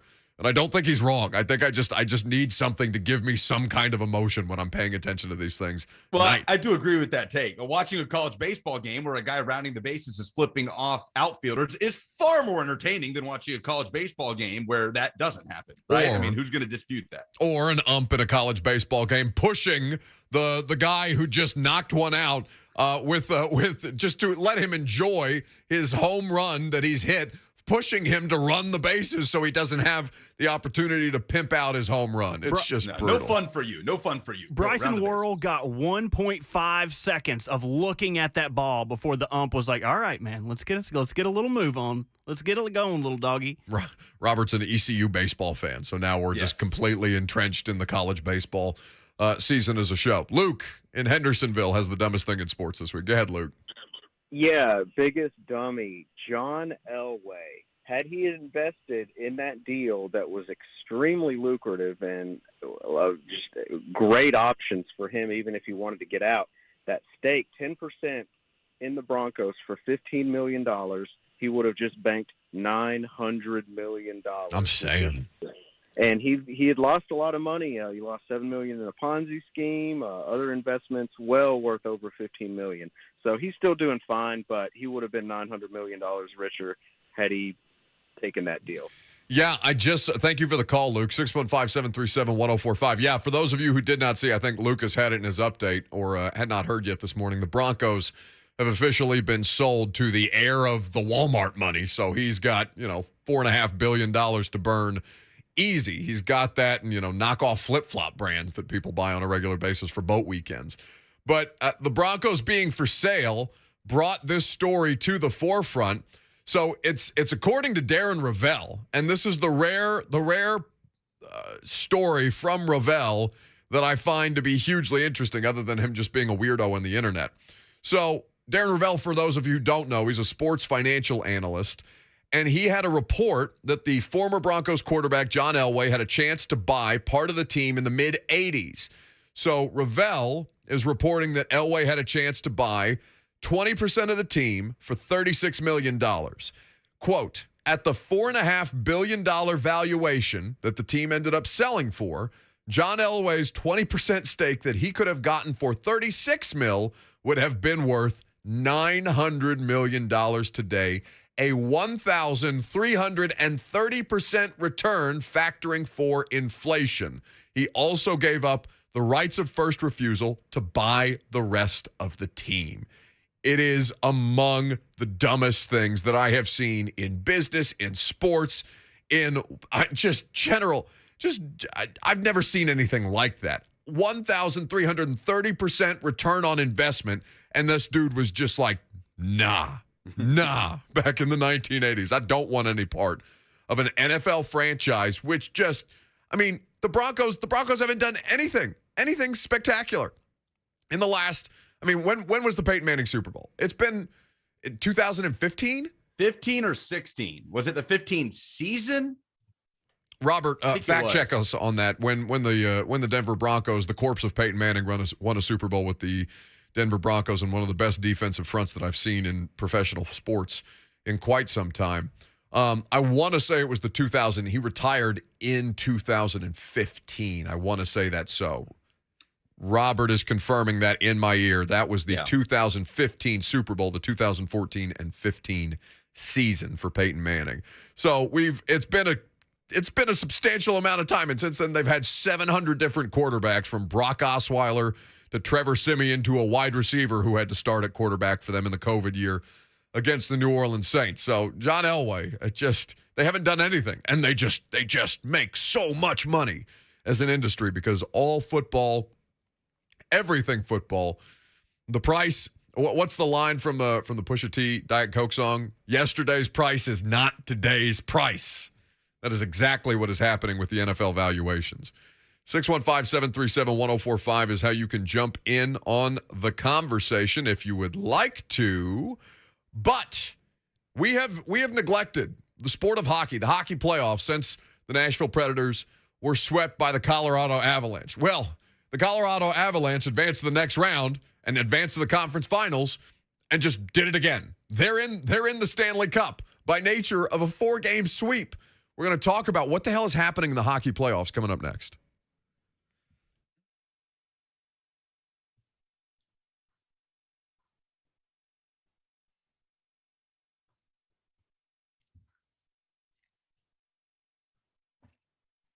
You got live. So if you are in a gift-giving mood, whether it be Father's Day, whether you got birthdays coming up, whether somebody you know just had a child or just bought their first house,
I don't know if there's a lot of money flying around right now. Maybe with the LIV Golf. Has anybody been approached to join LIV Golf on this show? 615-737-1045. Thank you, Lucas, for doing a visual bit on an audio medium. Good to see you're back in rare form after time away, raising your hand in the Zoom chat for everybody to see you. Bravo. And then not speaking when I go to you. Excellent. I have been approached. I have been approached by LIV Golf. What? You were not gone that long. It felt like I was. It really did. Oh, my God. I said, our bosses, rightfully so, they don't want the delay that Zoom causes or whatever. But I'm like, get Lucas is here. Let's have him at least be a part of the show. It'll go smooth. It'll be fine. I cue you up twice for two different things, and you trip and fall all over yourself. You're killing me. It was not a delay issue. That was just me not talking because I'm doing something else show related. Oh, thank you. But yes, I have been approached. Thank you for making excuses for yourself on top of all of it. Excellent work by you. Why don't you do something productive and tell people what the hell's going on in the hockey playoffs? Because I've been negligent in your absence. Well, the most entertaining sweep of all time happened in the Western Conference Finals. The Colorado Avalanche winning 6-5 in overtime 2 nights ago to eliminate the Edmonton Oilers and move on to the Stanley Cup Finals. So the same team that swept the Nashville Predators swept another team that probably could have swept the Nashville Predators in the Edmonton Oilers. That game 1, which I believe you watched, was as entertaining as a hockey game as you will ever watch, unless you're a goaltending aficionado. Yeah. Then you hated it. And that game 4 was as entertaining of a singular period as you will ever watch, with 6 goals in the third period, and then the overtime goal just 2 minutes into the extra period for the Avs to move on. They have just been torching through the Stanley Cup playoffs, and I'm just curious if it changes the perspective for anybody. And I remember the conversation around the Preds sweep was, listen, it's one of the best teams in the NHL. They are a favorite to win the Stanley Cup. So that was part of the conversation. It didn't stop us from going a little bit scorched earth on the Preds. But after seeing really the totality of the Avs dominance through this playoffs, just torching through the West, I do wonder if it changes anybody's perspective.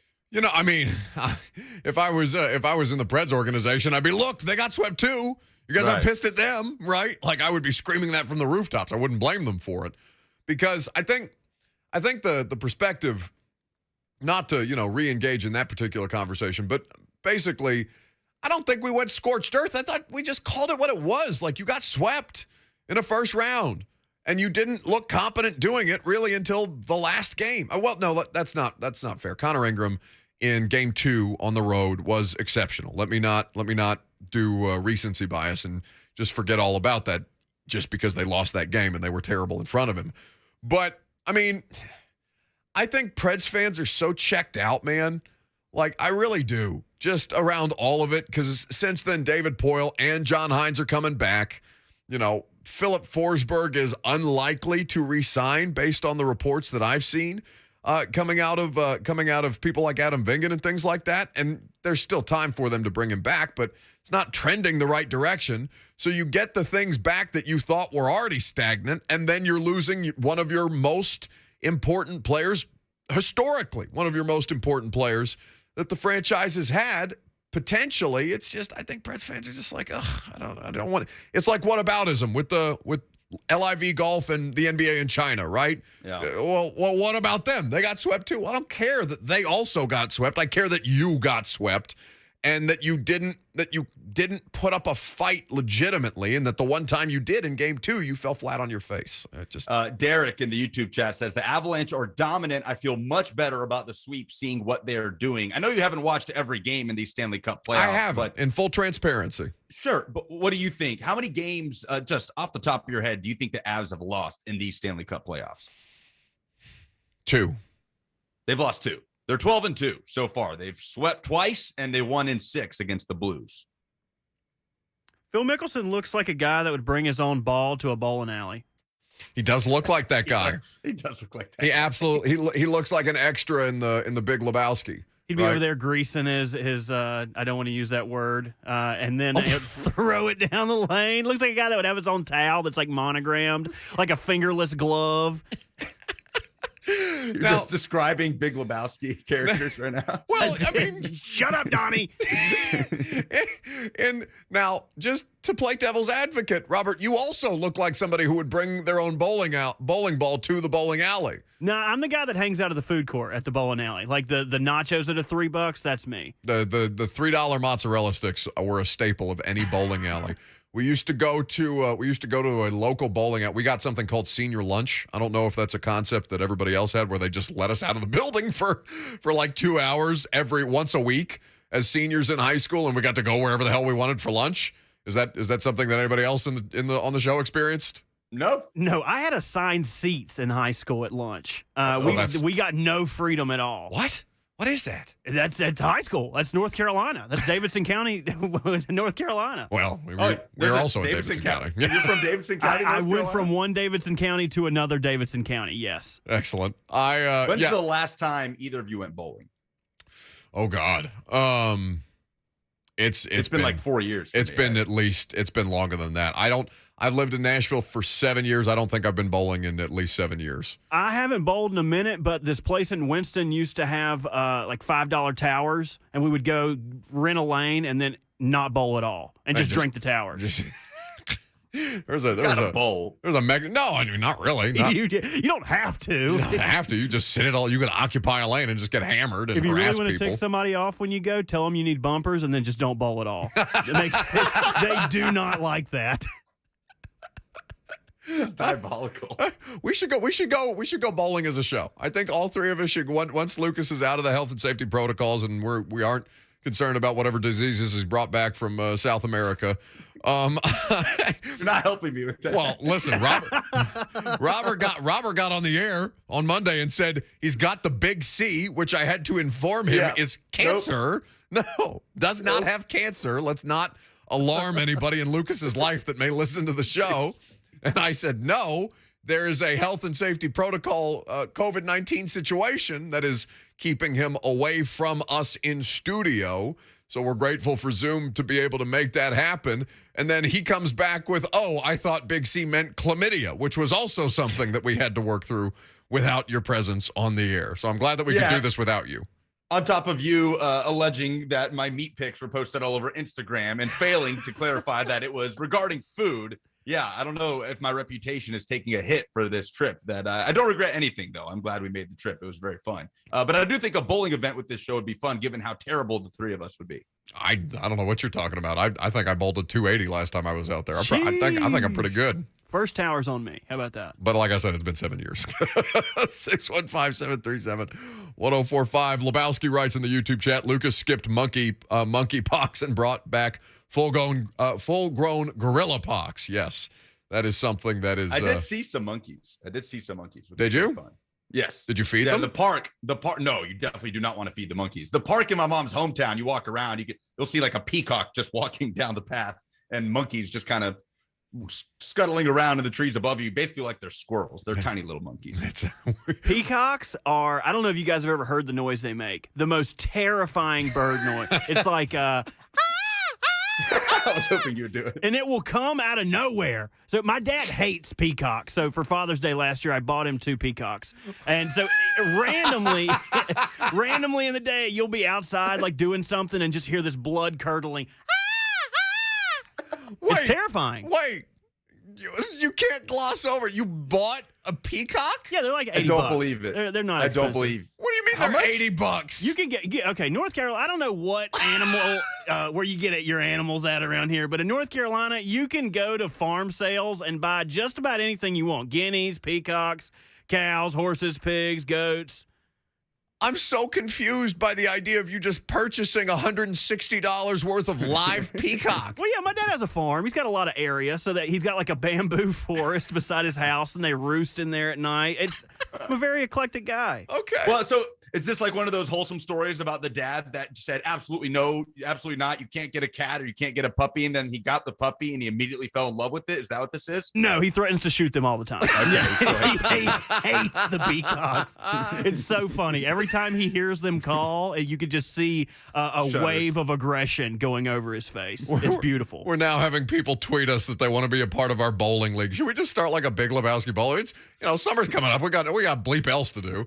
Honestly, at this point, how many more times am I going to tell you that Nick Westbrook-Akina is a wide receiver too, which I'll probably get ready to do for a full hour tomorrow or something like that. I don't know. We'll keep you. Hey, we got some sales texts on this too, so we could put the ball in motion here. Oh, we're getting texts from people in sales about selling a bowling event. Oh God, yeah. Let's make this happen. Now this means that we have to do it. All right, excellent. This is why the Zone sales staff is the best in the business. Shout out to Becky Macco for making it happen. Here with us on 104.5 The Zone. A lot more discussion to get into. The Rams. I don't know where they're getting this money. We're going to talk about whether the Los Angeles Rams, the defending Super Bowl champions, are running a pyramid scheme of an NFL franchise. We'll do that with Mike Giannetti of Spotrac coming up next.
Leader for the C-store industry is looking for their next new business development sales rep. Look for E.D. Brown at tnjobfair.com to apply. Or call or text a recruiter at 470-866-7653 for immediate consideration. Be E.B. Brown and be a part of something big. WGFX Gallatin, Nashville. A Cumulus media station. This is Nashville's home for the Tennessee Titans and Tennessee Volunteers. Trending now at 104.5 The Zone. It is 12:04. Good afternoon. I'm Lucas Panzica. A New York Times report came out on Tuesday with more information about Browns quarterback Deshaun Watson as the number of civil suits against him has risen to 24. New York Times reporting that Watson booked massage appointments with 66 different women over the course of 17 months from the end of 2019 through spring of 2021. And some of the NDA forms for the women to sign were provided by the Houston Texans. The Texans declined to comment on Tuesday. The Denver Broncos have new ownership, entering a sale agreement for a $4.65 billion sale, the largest price tag ever for an American franchise, with the Walton Penner Group, headed by Walmart heir Rob Walton. And more PGA Tour golfers are reportedly stepping over to join the LIV Golf Series. Now Bryson DeChambeau, Ricky Fowler, and Patrick Reed reportedly are joining the league. This comes after Dustin Johnson's announcement yesterday, who joined Sergio Garcia and a few others. NBA Finals Game 3 is tonight, as the series will move to TD Garden in Boston, currently tied up at 1 game apiece. Tip-off is at 8 p.m. For all your foundation repair and waterproofing needs, visit USSTN.com. Breaking news at once on your home for the Titans then Vols. This is 104.5 The Zone. Talking shop with the NFL's best and brightest all year long. It's time for the Buck Reising Show. Powered by Spring Hill Heating and Cooling. Go to springhillac.com. On 104.5 The Zone. You ready, man? Party people in the place to be. It's about that time for us to. Yeah. All right, final hour already. Goodness. Flying along here on this Wednesday. Happy to have you guys in for today's show. Whether you've been hanging out with us for the first 2 hours, whether you just got here or just jumping in your car, whether you're streaming us on the 104.5 The Zone app, FM radio, Zone TV, wherever you want to get us. We got you. We're right here. 615-737-1045 is how you can jump in on the conversation. Lucas, Robert, they're here. Mike Giannitti of Spa Track will soon be here. And we'll talk about the pyramid scheme that is the Los Angeles Rams salary cap. Aaron Donald's making $30+ million a year, and I'm trying to figure out what the hell they're going to pay Jeff Simmons down the street here in just a little bit. But we've been having this discussion, two different discussions. One about the black market for exotic animals, given that I just saw, for those of you who watched Tiger King, Doc Antle just got arrested. I got a TMZ notification about that the other day with an exceptional mugshot. So now we're venturing into the game as a show. We're going to start our own Tiger King Ponzi scheme. Because Robert had brought up the idea that he had purchased 2 peacocks for his father, who owns a farm, $80 a piece worth of peacocks. Apparently, this is a thing. Our Twitter mentions have filled up with places to buy exotic animals. And I'm deeply concerned with how you people are finding this on the dark web. Lebowski tweets us and says, okay, I just furiously Googled purchasing peacocks. How is this a thing?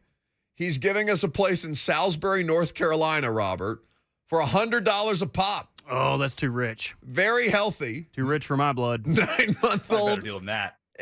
9-month-old India blue peacocks, 2 young, beautiful males for sale, both parents on site. You've heard of puppy mills? This is a peacock mill. Phil Mickelson looks like the type of guy who would buy a peacock. That's right. He does look like who would have a peacock fight club out in, I think V-Love tweeted us and said peacock fight club out in Jolton. Excellent. Just have them protecting his farm out front of it. Joshua says they're great guard animals for your property. The peacocks? Well, yes, yeah, because that says in the YouTube chat. That menacing screech. What does a peacock sound like, Robert? Do it again. Makes me very happy. Austin Huff has tweeted us, you can get the Peacock much cheaper if you pay monthly, and then they sent us a screenshot of Peacock subscriptions. I hate you. I hate you so much. Weekly installment. You can get Peacock for free. You can get Peacock Premium for $4.99 a month, or Peacock Premium Plus for $9.99. Plan. So we're shopping for Peacocks. If you know a guy, let us know. We're also starting a bowling league, apparently, as a show. Dom in Nashville wants to chime in on bowling. Go ahead, Dom. Oh, Dom, I went to you. Dom going once. Dom going twice. It's just the static that makes it sound that much better. I think that's the thing aesthetically for me. Excellent work, Dom. 615-737-1045. But apparently the bowling league is happening. We've gotten several tweets about this. We've got several texts from the great sales staff at 1045 The Zone. Apparently we're going to have details for you on a bowling situation, perhaps a live show, whole 9 yards. It's going to be a great time. Now, before we get to Mike Giannetti of Spot Track, who's going to explain to us how the hell the Los Angeles Rams keep coming up with all this money, there is a situation with Aaron Donald that I found to be pretty funny in the last week or so. Because for those of you who listen to the show on a regular basis, or if you get the podcast and you keep tabs of all the great guests that we get on here, courtesy of, well, just basically their generosity, being willing to spend time screwing around with us on air. But Diana Rossini, our friend at ESPN, she writes this newsletter called The Diary, and it's just news and notes, tidbits that she picks up that she may not necessarily have time for on the segment on Get Up, but that she can put in this newsletter and send out to people. So I subscribe to Diana's newsletter because it's really good info in there. And she had a whole column basically on the best player in professional football is still considering retirement. This was not a week ago because Aaron Donald had not yet gotten paid and had been publicly discussing the idea that, yeah, he's not necessarily locked in for the future, given the fact that the market, well, we cited Pusha T already earlier in the show. Yesterday's price for Aaron Donald is not today's price. So you got Aaron Donald out there publicly talking about this stuff. And so the Rams finally cave, and they gave him a big raise. It makes him the highest paid non-quarterback in the NFL. They reworked his deal to give him a $40 million raise over the last 3 years of his existing contract, according to Adam Schefter, making him the first non-quarterback to eclipse $30 million per season. The reworked deal, according to Sarah Barshop, who did the reporting on this at ESPN, reworked deal brings the total value of Aaron Donald's contract to $95 million over 3 years. It's massive, huge money. $30 million a year for a non-quarterback. And, you know, obviously we here in Tennessee, we're keeping tabs on the interior defensive line market because, oh my God, if they're paying $30 million a year for Aaron Donald, what the hell is Jeff going to cost coming up? You got one more year of him. This is his 4th season. Next year they have his 5th year option, so he'll continue to be cost controlled until such time as they decide to extend him or give him a new contract if they let that current contract expire. Sean McVay was on SiriusXM talking about this and said that it was acknowledged the business side to Donald's comments, but this was something that the Rams organization felt good about. And I'm sitting here trying to figure out where the hell are they getting this money? They paid Bobby Wagner, the Seahawks, the former Seahawks linebacker, $10 million a year. It's a $50 million contract. They're already on the books. I don't know what Matt Stafford's cap hit is off the top of my head, but I know it's sure as hell up there. You've got all these different players, even without Von Miller and Odell Beckham Jr., who you basically had as rentals. You've got all these players who you're already paying, and yet you're giving Aaron Donald a $30 million raise, a $40 million raise, rather. It's insane. So Mike Giannetti of Spot Track is going to explain to us how the hell the Rams are doing this and why more NFL teams aren't. We'll have that discussion coming up next. Your phone calls as well. I'm Buck Reising. This is 104.5 The Zone. Being a fan is emotionally draining. I don't understand why people don't understand what's happening here. From the top down, that was an ignorant move, and the fans have a right to be upset about that. So just think of us as a place where Titans fans can come for some therapy. Your home for the best Titans coverage and therapy is 104.5 The Zone. Hey, this is Dawn Davenport. With the guaranteed offer from Mark Spain Real Estate, you can receive an all-cash offer and move when you're ready. Selling your home before you find a new home is stressful. Don't worry about the hassle of constant cleaning and making costly repairs. There are no showings, no open houses. No stress. Trust the #1 real estate company in the U.S. Find out what the guaranteed offer would be on your home, markspain.com, or call 855-299-SOLD to get a guaranteed offer on your home today and start packing.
The hottest financing offer is back at Genesis Diamonds. 5 years, 0 interest financing with nothing down on practically everything in the showroom. That $3,000 Eternity Band is just $50 a month. Buy now, put nothing down, and spread your payments over 5 years with 0 interest. Available till June 18th only. Get that $6,000 designer ring and pay just $100 a month. We'll even finance the sales tax. Fine jewelry has never been more affordable at Genesis Diamonds. Green Hills and Cool Springs on approved credit.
The Buck Reising Show is powered by Spring Hill Heating and Cooling. Visit springhillac.com.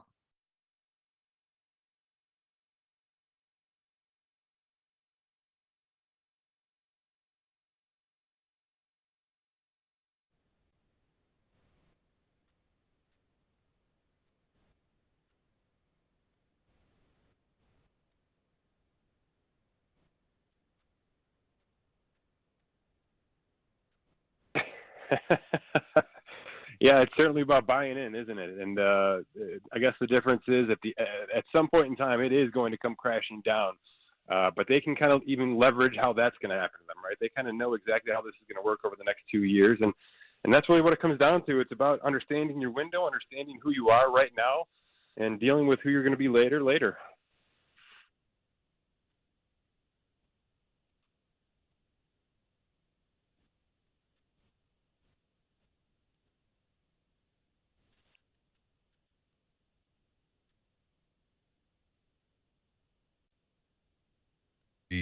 That would be a generalized fit for every NFL team given their current cap situation at any given time.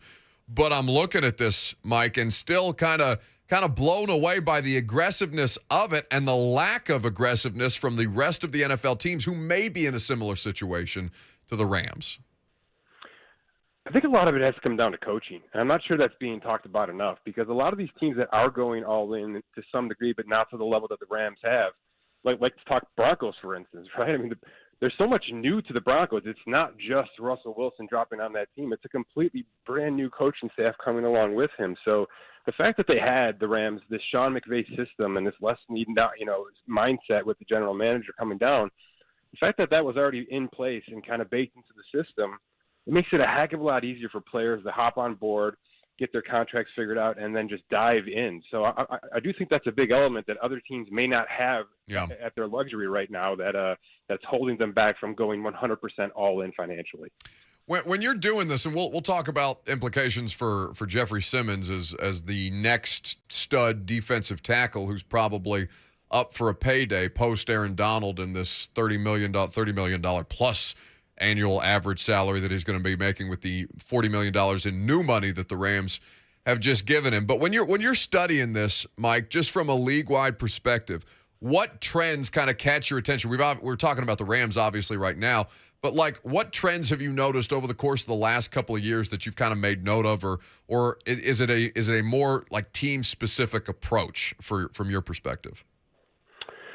Yeah, it is team to team, and every team's kind of got their own elements, and as long as the general manager kind of sticks to his guns, it's going to look and smell the same no matter who the players are. But I do think we've seen more teams, to your point, go all in, right? Via trades, via draft, punting on first-round picks. That's a trend I don't think is going away. And by the way, that's a multi-sport situation. That's not just the NFL. But I also think the Bengals last year, that's going to help a lot of the bottom-up situation as well in the NFL, right? That was a big concern, the tanking and teams going backwards versus forwards kind of electively. I do think what Miami has done, what Jacksonville has done this offseason should not be discounted. They're trying to go from 0 to at least 50 in 1 year's time. And if they can get to 75 and sneak into the playoffs with a wild card, that's gravy. But I do think that the fact that the bad teams are spending lots of money and acquiring players via trade, that's a big trend that I'd like to see continue because, look, for 10 years, the trade was not used enough in this league. And the fact that it's prevalent right now is exciting for a lot of reasons. Mike Giannitti of Spot Track is our guest here on 104.5 The Zone. We're talking about different offseason trends, the Los Angeles Rams giving Aaron Donald more money and what it may mean for Jeffrey Simmons here in just a second. That's something that I think Titans fans are kind of still got their cheeks clenched about a little bit, Mike, because they shipped off A.J. Brown. The circumstances with A.J., he didn't want to be here. He had asked for the trade. It was going to get contentious. And rather than deal with it, they shopped him, and they got a better value for A.J. Brown than, say, the Arizona Cardinals did for Hollywood Brown in that same first round of the NFL draft. But at what point does the lack of it, I'm trying to think of the proper way to phrase this, basically how people value first-round picks, at what point does that diminish to where it's not necessarily as hot a commodity as we normally associate with first-round picks, or has that already happened in your estimation? No question, it's already started. There's no question about it. And you're going to see teams that are in low leverage situations have to ramp up their draft assets and capital to be able to make those kind of moves. A lot of the A.J. Brown situation, by the way, was contractual, as you know. There was a big $100 million sitting along it with that deal, and that's going to lower your ability to get assets back. So it always comes back to money, unfortunately. And you're right. The more these things happen, the cheaper that the expenses will get and the value will dip. So to me, that's more exciting. It's going to ramp up more trades, more pieces, more blockbuster aspects to it, and maybe even some 3-team situations before we know it here. I think it makes for a more exciting product in the offseason, certainly. I think that's the kind of thing that people gravitate towards anyway, so it can benefit both the teams and the interest. And I mean, not that the NFL has a problem keeping our attention spans during the offseason, but still, like I was seeing Ian Rappaport tweeting about the Ravens signing Kyle Hamilton to his rookie deal yesterday, and then in the same tweet it said with the Kyle Hamilton deal signed, the first 19 first rounders have their deals done.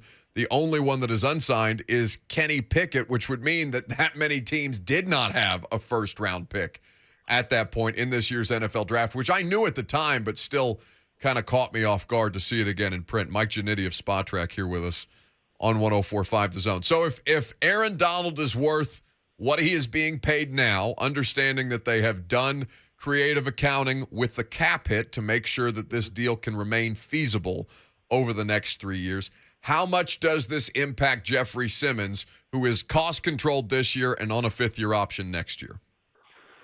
Quite a bit. I know that's sour grapes for Tennessee fans. And look, they're pretty invested defensively right now. So I do think this is a situation they're going to be monitoring over the next few weeks closely, if not get something done, because the time to strike is now before things get even crazier. With higher league caps in 2023 and 24, agents are just going to continue to push this gamut more and more and more. So if he was an $18 million player 2 weeks ago, it's easily 20 now. He was a fringe $20 million per year player coming into this offseason. He's there now because of where things have gone. I'm not sure Aaron Donald specifically should be affecting Jeffrey Simmons' value that much because of the age, because of the pedigree, the resume. But you know how this works. An agent's going to take every piece of information he has and push it to the top. So while I don't believe Simmons will be market resetting with this contract, he is certainly trending towards top 5 in terms of defensive linemen with edge rush situations. And that was kind of, at least here locally, that was always kind of our expectation, and that was a similar expectation that we had for A.J. Brown. And it was, basically by John Robinson, the general manager's own admission. They didn't want to shop him until they absolutely had to. And then all of a sudden, what was a lock that they were going to keep A.J. Brown was no longer a lock. So I think for Titans fans, they're looking at this with just kind of a cautious optimism, saying, yeah, they're probably going to end up paying Jeffrey Simmons what his market value is, but that is not always a certainty, and we've seen that more and more here recently. With Jeff, though, I think there's only so many non-quarterbacks who are making that kind of money, Mike, and I think that's the thing that kind of catches me up with Jeff is he is hugely effective. He is hugely disruptive. But what we have seen from him has been a product of how much else they have put around to help him. And I wonder how much of that is going to come into consideration when these contracts are being negotiated. It's fair, but I just think it's too important of a position right now to lean on and try to negotiate yourself out of the conversation. Quickly to go back to what you just said, which I think is an excellent point. Tennessee doesn't have any top-of-the-market contracts. None. And they have never gone above fair market value, in my opinion, with any of their superstar positions, including the quarterback position with Tannehill. They didn't have to, but they certainly didn't do it either. Well, they didn't do it with Derrick Henry. That was the big one. That was the one we all thought was coming. Right, and to me, that was even pretty fair market value, right? It wasn't. They didn't go big. They didn't go McCaffrey money on him, which they didn't need to do either. But that's something that can really come back to bite you if you are a team that is middling with the contracts, and that will hurt you in free agency. That will hurt you with keeping your own players who don't want to take team discounts. So while Simmons, it may be painful to pay a player $40 million guaranteed for 2 years at signing, you're going to have to start doing those little things, especially in the front part of these contract extensions, to make other people and other agencies aware that you're at least in the game and in the conversation when it comes time for these things. Yeah, I think to your point, it hasn't happened in recent years, certainly. Probably the most recent top-of-market contract that they had was Taylor Lewan And that's been, I think, 5 or 6 years ago at this point. So it has happened, but it's not something that they regularly do if they can certainly help themselves. John Robinson, turns out he's as competitive in contract negotiations as he is as far as the football administration side of things. Mike Giannetti, our guest here on 104.5 The Zone. Mike, when we get to this part of the season, I always try and be super judicious as somebody who's going to talk about stuff like this for 3 hours a day in some form or fashion, and it still seems like there's so much that people like me don't know about the salary cap and all the different manipulations that teams have at their disposal. Hell, it felt like the COVID cap that people got haircut on by just about $17 million brought out a lot more of those loopholes that they have at their disposal in ways that teams previously weren't employing. What is the biggest misconception when you see salary cap discussions going on, whether it be on social media or in sports talk media at this time of year? If a team has very little cap space right now, early June, especially after that June 1st threshold, that's so important to the salary cap for a lot of reasons. If a team is low in cap space right now, that is voluntary. That is because they want it to be that way. They need it to be that way for leverage standpoints, for simple financial, for cash reasons. They simply don't want to put the money out for cash this year. There are so many ways to unlock cap space in any given single year. And I just posted an article on Spot Track today with the Rams and how they made multitudes of moves and still freed up $30 million this offseason after March 17th. If you want to do it, it's 100% possible.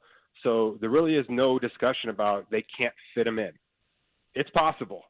Now, cash is a different animal, right? If the owner doesn't want to pay cash, that's certainly not my place to say anything out loud about. But from a salary cap standpoint, you're right, especially after COVID. Everything is on the table. Everything is possible. There are 9 to 10 ways to sneak a guy in, especially late in the game like this, and it is voluntary at this point. So for those people in the audience, and we kind of tend to do refreshers like this on a regular basis anytime salary cap conversations come up, when you talk about guaranteed cash and cash that ownership has on hand, why does that matter for the purposes of NFL contracts for people who aren't familiar with those details? Well, the big reason from a cash perspective is escrow. So a player like Deshaun Watson who gets $230 million guaranteed at sign, the Cleveland Browns are required to put a huge portion of that into an escrow account immediately up front. So those are the kind of decisions that owners get to and say, no, we're not doing that. We're not doing that. And that's why you see a lot of guaranteed money trigger after a first year or trigger after a second year, but not immediately be guaranteed up front. That's the big difference. It's cash that goes into escrow, immediately speaking. But to that point, the guarantees at signing have improved every single year over the past 5 years at free agency, with internal extensions, really across the board. So teams are getting savvier. Agents are winning out a little bit more in that regard. But look, these guarantee mechanisms were one of those big COVID words that we've had to adopt here at Spot Trek. They're getting more and more prevalent. We're seeing them in every contract, even Aaron Donald's contract, which basically means if you're on the roster this year, something happens next year, that means going to be money in your hands no matter what happens. How bad of a position did the Browns put teams like the Cardinals and the Ravens in, who are also looking at negotiating quarterback contracts in the upcoming future? How badly did the Browns do those other teams who have upcoming quarterback contracts? It's a fair question, but I have to see version 2 of this before I think it's going to be a problem. I truly believe right now that the other teams in this league look at that situation from a contractual standpoint and say that's just crazy. It's crazy. We're not going there. We're not even contemplating going there. Yeah. We will give fair market value and plenty of guaranteed dollars up front, $100 million plus at this point. But we're not touching fully guaranteed for 5 years with contractual stipulations that don't let us out at any point in time. So I do think that's an anomaly right now, and I'm going to treat it that way until we see otherwise. Certainly, the local professional football team was a part of that wide receiver trend and decided that it wasn't worth the hassle, that they'd prefer to get cheaper and get younger and try and get draft capital back for the $25 million a year receiver when they, run the football more than anybody in the league on first down over and over and over again. But that's a different frustration for another day. Mike Giannetti, Spot Track. SpotTrack.com is where you can read all the great work that he does. It's an invaluable asset at this time of year, and we're always grateful for Mike making us a little smarter. Thank you, buddy. You bet. Thanks. That's Mike Giannetti with us on 104.5 The Zone. That Deshaun Watson contract, man, with all the other crazy stuff that we've talked about with Watson, that's the thing that kind of blows my mind. Now, when Greg Cosell and I were having a conversation about wide receiver market, and Greg made the assertion at some point. By the way, we had that discussion on The Install. It's everybody's favorite X&O's film podcast, currently in the Zone Podcast Network. New episode this afternoon as we're get into the AFC South. We haven't talked about anything really on the podcast that the Colts, the Texans, and the Jaguars have done to try and better their position this offseason. But that's the thing that Greg kind of brought up around the Tyreek Hill trade and mega contract when Stephon Diggs got paid, when all these other wide receiver deals were coming out, Devontae Adams, and how that was kind of resetting the market for non-quarterbacks. Greg got on the podcast and just basically said, yeah, at some point a team is going to be like, nah. And in reality, the team that was the first one out there in the wide receiver market to be like, I don't think so, was the Chiefs. They said, no, we're not going to pay you $30 million a year to play wide receiver when we've got a $500 million quarterback that we think can maybe not completely recreate Tyreek Hill, but we can get damn close with that kind of talent and with similar skill sets around him. So you saw the Titans begrudgingly. I still think that if he had not asked out, if AJ had not asked out, I still maintain, based on the amount of people that I've talked to, that the Titans would have done their damnedest to keep AJ on the roster. It doesn't matter because they didn't keep him, and he got paid in Philadelphia, and that part of the story is done. We can move on. But the $230 million guaranteed over the 5 years that the Browns gave Deshaun Watson, without full knowledge of all of this stuff that the New York Times, just by working a little harder than everybody else, was able to dig up, that's the thing that I think makes this an anomaly, because there is a very good chance that the Browns get banged on this deal, like in a bad way. And frankly, if the allegations turn out to be more than just allegations, then that's deservedly so. If they didn't do proper homework or were willfully ignorant about what was swirling around Deshaun Watson, and they thought that the worst of it had come out and still gave him this deal, I think that's the bigger problem. Andrew Berry, who's their general manager, was talking about this, the due diligence that the Browns did on Deshaun Watson before giving him this absolutely outrageous contract by any stretch of the imagination. He did this at the introductory press conference for Deshaun Watson. Here's the Browns GM. Yeah, Andrew, just to be clear, nobody from the Browns or representing the Browns spoke to any of the 22 women who've made allegations, correct? Like I mentioned earlier in my opening statement, Jake, our attorneys advise us that reaching out directly could be considered interfering with a criminal investigation. But that's the reason that we did hire independent investigators to make sure that we could get that comprehensive and holistic perspective. So you say the investigators you hired did speak to the women? I'll say the investigators that we hired were able to get a full perspective of all the cases. Yes. Not speak to them. I'm going to say full perspective of all the cases. I'm not going to go into necessarily the details of everything the investigators did, but they got full perspective for all the criminal and civil cases, Jake. So if they did not speak to the women, what is the basis for calling your investigation extensive, as you put it in your statement, on Sunday? And also given the fact some of the women haven't given sworn testimony yet. Mm-hmm. They don't have anything on the record. Yeah, so again, Jake, I'll refer back to my statement. The independent and unbiased investigators were able to be comprehensive in all the information that they were able to bring forth. Some of the information, quite honestly, I understand can't necessarily be public, but we do feel good about the work that we did. We feel good about the work that the investigators did for us. We got a comprehensive perspective on all the cases. You think he's still feeling good about that today? You think he's reading through Jenny Vrentis' reporting in the New York Times and feeling pretty good about that? I can't imagine how anybody would look into microphones and cameras and say that with a straight face if they knew what kind of bleep storm was sitting behind all this. 615-737-1045. Jeremy is in Nashville up next. Hello, Jeremy. Hey, Buck. I had a question for you about Deshaun Watson's contract. Okay. To your knowledge, is there any type of escape clause that the Browns have? Or is it like if Deshaun doesn't play a single down of football for them forever, do they still owe him all of that money? No questions asked. I'll hang up.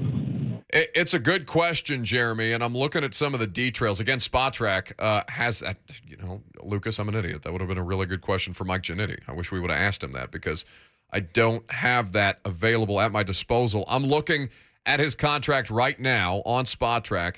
5 years, $230 million guaranteed, $44.9 million in signing bonus, average annual salary. He will earn a base of $1 million and a signing bonus of $44 million in 2022, which they did to prevent the idea that he would miss out on a ton of money if he did end up suspended. Now, the league can probably make a determination on the league can make a determination on whether he's suspended with or without pay.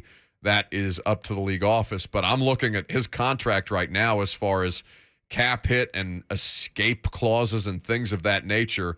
Language exists is what the contract note says. Here are the contract notes. Language exists that will not forfeit signing bonus or void future guarantees upon suspension. So, yeah, he's getting the money. He's getting the money according to the contract, whether he gets suspended or not, which is a thing that I'm sure the league is not crazy about. Wrap up the show, do some polls. Who's doing the polls? You guys going to fight over it? We're going to have a Peacock Fight Club type situation for the polls today? Trial by combat? Trial by combat, or stick your face in Vol Twitter. That was the punishment for Troy Eklund that we were determining over the weekend. Anyway, we'll do either of those things next.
Welcome back. Fun show today. If you missed any of the show, like, for example, let me pull up the tweet. Our guy, where is it? Steven De Niro, who tweets me, we're going to talk about what Deshaun did, but not talk about Jerry Jones and the Cowboys having the cheerleaders sign settlements?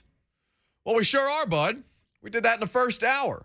So maybe you and Steven De Niro and everybody in between who missed that part of it can subscribe to the podcast. You can get all 3 hours of the podcast wherever you get your podcast.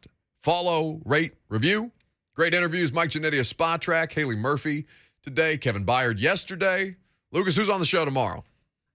Tomorrow, we have Bob Herrick from Sports Illustrated to talk about these golfers that are moving away from the PGA Tour and to LIV Golf. Dan Luss, sports attorney, at 10:20, talk about Deshaun Watson, and Chris Burke at 11 to talk some Tennessee baseball. Excellent. That's a full show.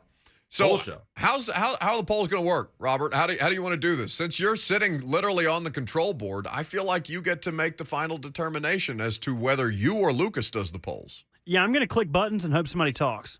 Okay, click a button. Not now, Jenny. I'm on the radio. Is this problematic Buck now, by the Reising way? gave me a job. We've had this Said conversation. something about a poll update. Hope that wasn't at that club where you became a folk singer. It's a simple Jack type Buck situation. Reising's producer and correspondent has the final poll update. I'm not a smart man, but I know who Lucas Panzica is. Well, we have Lucas Panzica. I guess we should do it that way. Go ahead. Send Forrest to the club. Presented by Two Rivers Ford. You can custom order any new Ford from Two Rivers. They will deliver it to you when it gets manufactured. It's like Uber Eats, but for cars. Ooh. What's the dumbest thing in sports this week? JM says it's people talking bleep about Phil Mickelson's appearance, a grown man. What? You mean, like, for example, Robert, what would you say that Phil Mickelson looks like at the LIV draft where he was in attendance, decked out in all black? What does Phil Mickelson look like in that picture? Phil Mickelson looks like the type of guy that would be scalping tickets to a Little League game. Yes, he does. That is correct. Yes, he does. What else do we have in the polls?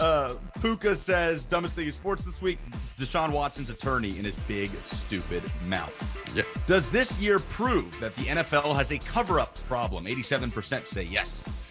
Yes, I think that all these details about the Texans facilitating some of Deshaun Watson's impropriety, I think that the Jerry Jones situation with the non-disclosure agreements and the PR cover-ups, basically the fall guy that Jerry Jones had and bought off and sent into the silence this offseason. I think Daniel Snyder and I think John Gruden's one-sided emails, I think all of them have a deeper root issue in league politics and policy, which is why they won't kick people like Dan Snyder the hell out of the league, because they don't want everybody else's dirty laundry out there. Does the Avs run to the Stanley Cup Finals make you feel any better about how the Preds season ended? 62% say no. Yeah, I'm with the 62%. Robert, what does Phil Mickelson look like at the LIV draft when he's decked out in full black attire? Phil Mickelson looks like he was the first one out in the Wild Hogs casting. Outside looking in? Outside, so close. Who was it? It's Tim Allen, right? Correct. Tim Allen is in Wild Hogs. Oh, all-star cast. John Travolta, Martin Lawrence, Ray Liotta, R.I.P., William H. Macy. It's a phenomenal cast. So outside looking in, Phil Mickelson for the Wild Hogs cast. What a great reference by you. What else do we have on the polls? Whose NFL fat picture is worse? Kelvin Benjamin, Eddie Lacy, or Leonard Fournette? 70% go with Lacy, 15% allocated to each Benjamin and Fournette. I agree, Eddie Lacy's was by far the worst. We didn't talk about it. It's the angle. It's all about that angle for Eddie Lacy, and it doesn't help him that his arm is also like an extension of his love handle there in the way that he's turned, so it makes him physically look wider than he actually is. It's just a brutal look. We didn't talk about that today. That's a pity. No. Goody and Jordan reply and say fourth option, Buck Reising. Yep, that's right. That's about right. What is the final Phil Mickelson looks like for the day, Robert? What does Phil Mickelson look like? Are you sure? I've got two. They might not be good, but I've got two. Phil Mickelson looks like he would lie to his wife about how much he spent in Vegas on a boys' trip. Well, I think that's like a thing. I think Hey, bro. I think Phil's gambling debts are an actual thing. I think that might be. I think that one too close to the bone. Too close there. Sore spot. What's the final poll, Lucas? Final poll, are the Rams running a pyramid scheme? 87% say yes. 87% are correct. Now the final Phil Mickelson looks like Robert. Phil Mickelson looks like he sells bootleg CBD products on Broadway. Yes, he does. I think I've bought them from that guy before. He's pushing the cart, man.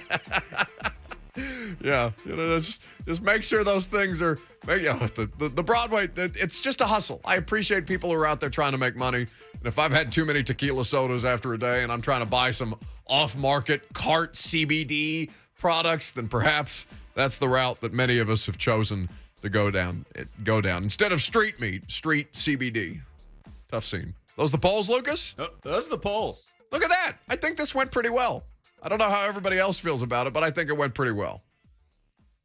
Okay, great. Nobody else is going to talk. Excellent work by both of you. It was all right. I don't comment. Yeah, I don't want to pump us up too much. Let's nobody talk at once and then everybody talk at the same time. I think that's the best possible way to do the radio show. Perhaps Blaine and Mickey will have greater success with this just absolute disaster. Our time here is done. New episode of The Install with Greg Cosell tonight.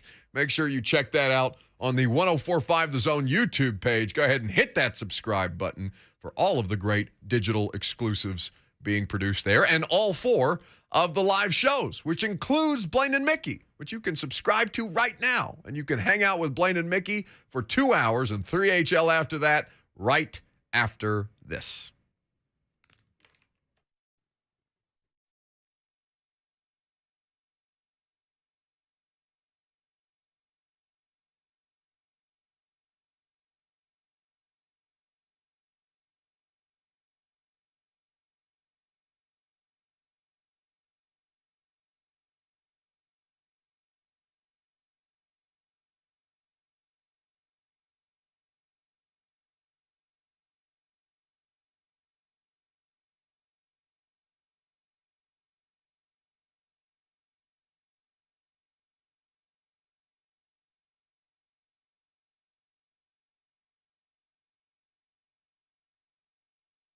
And specifically, the Walmart heir wouldn't be spending a record $4.65 billion on the Broncos.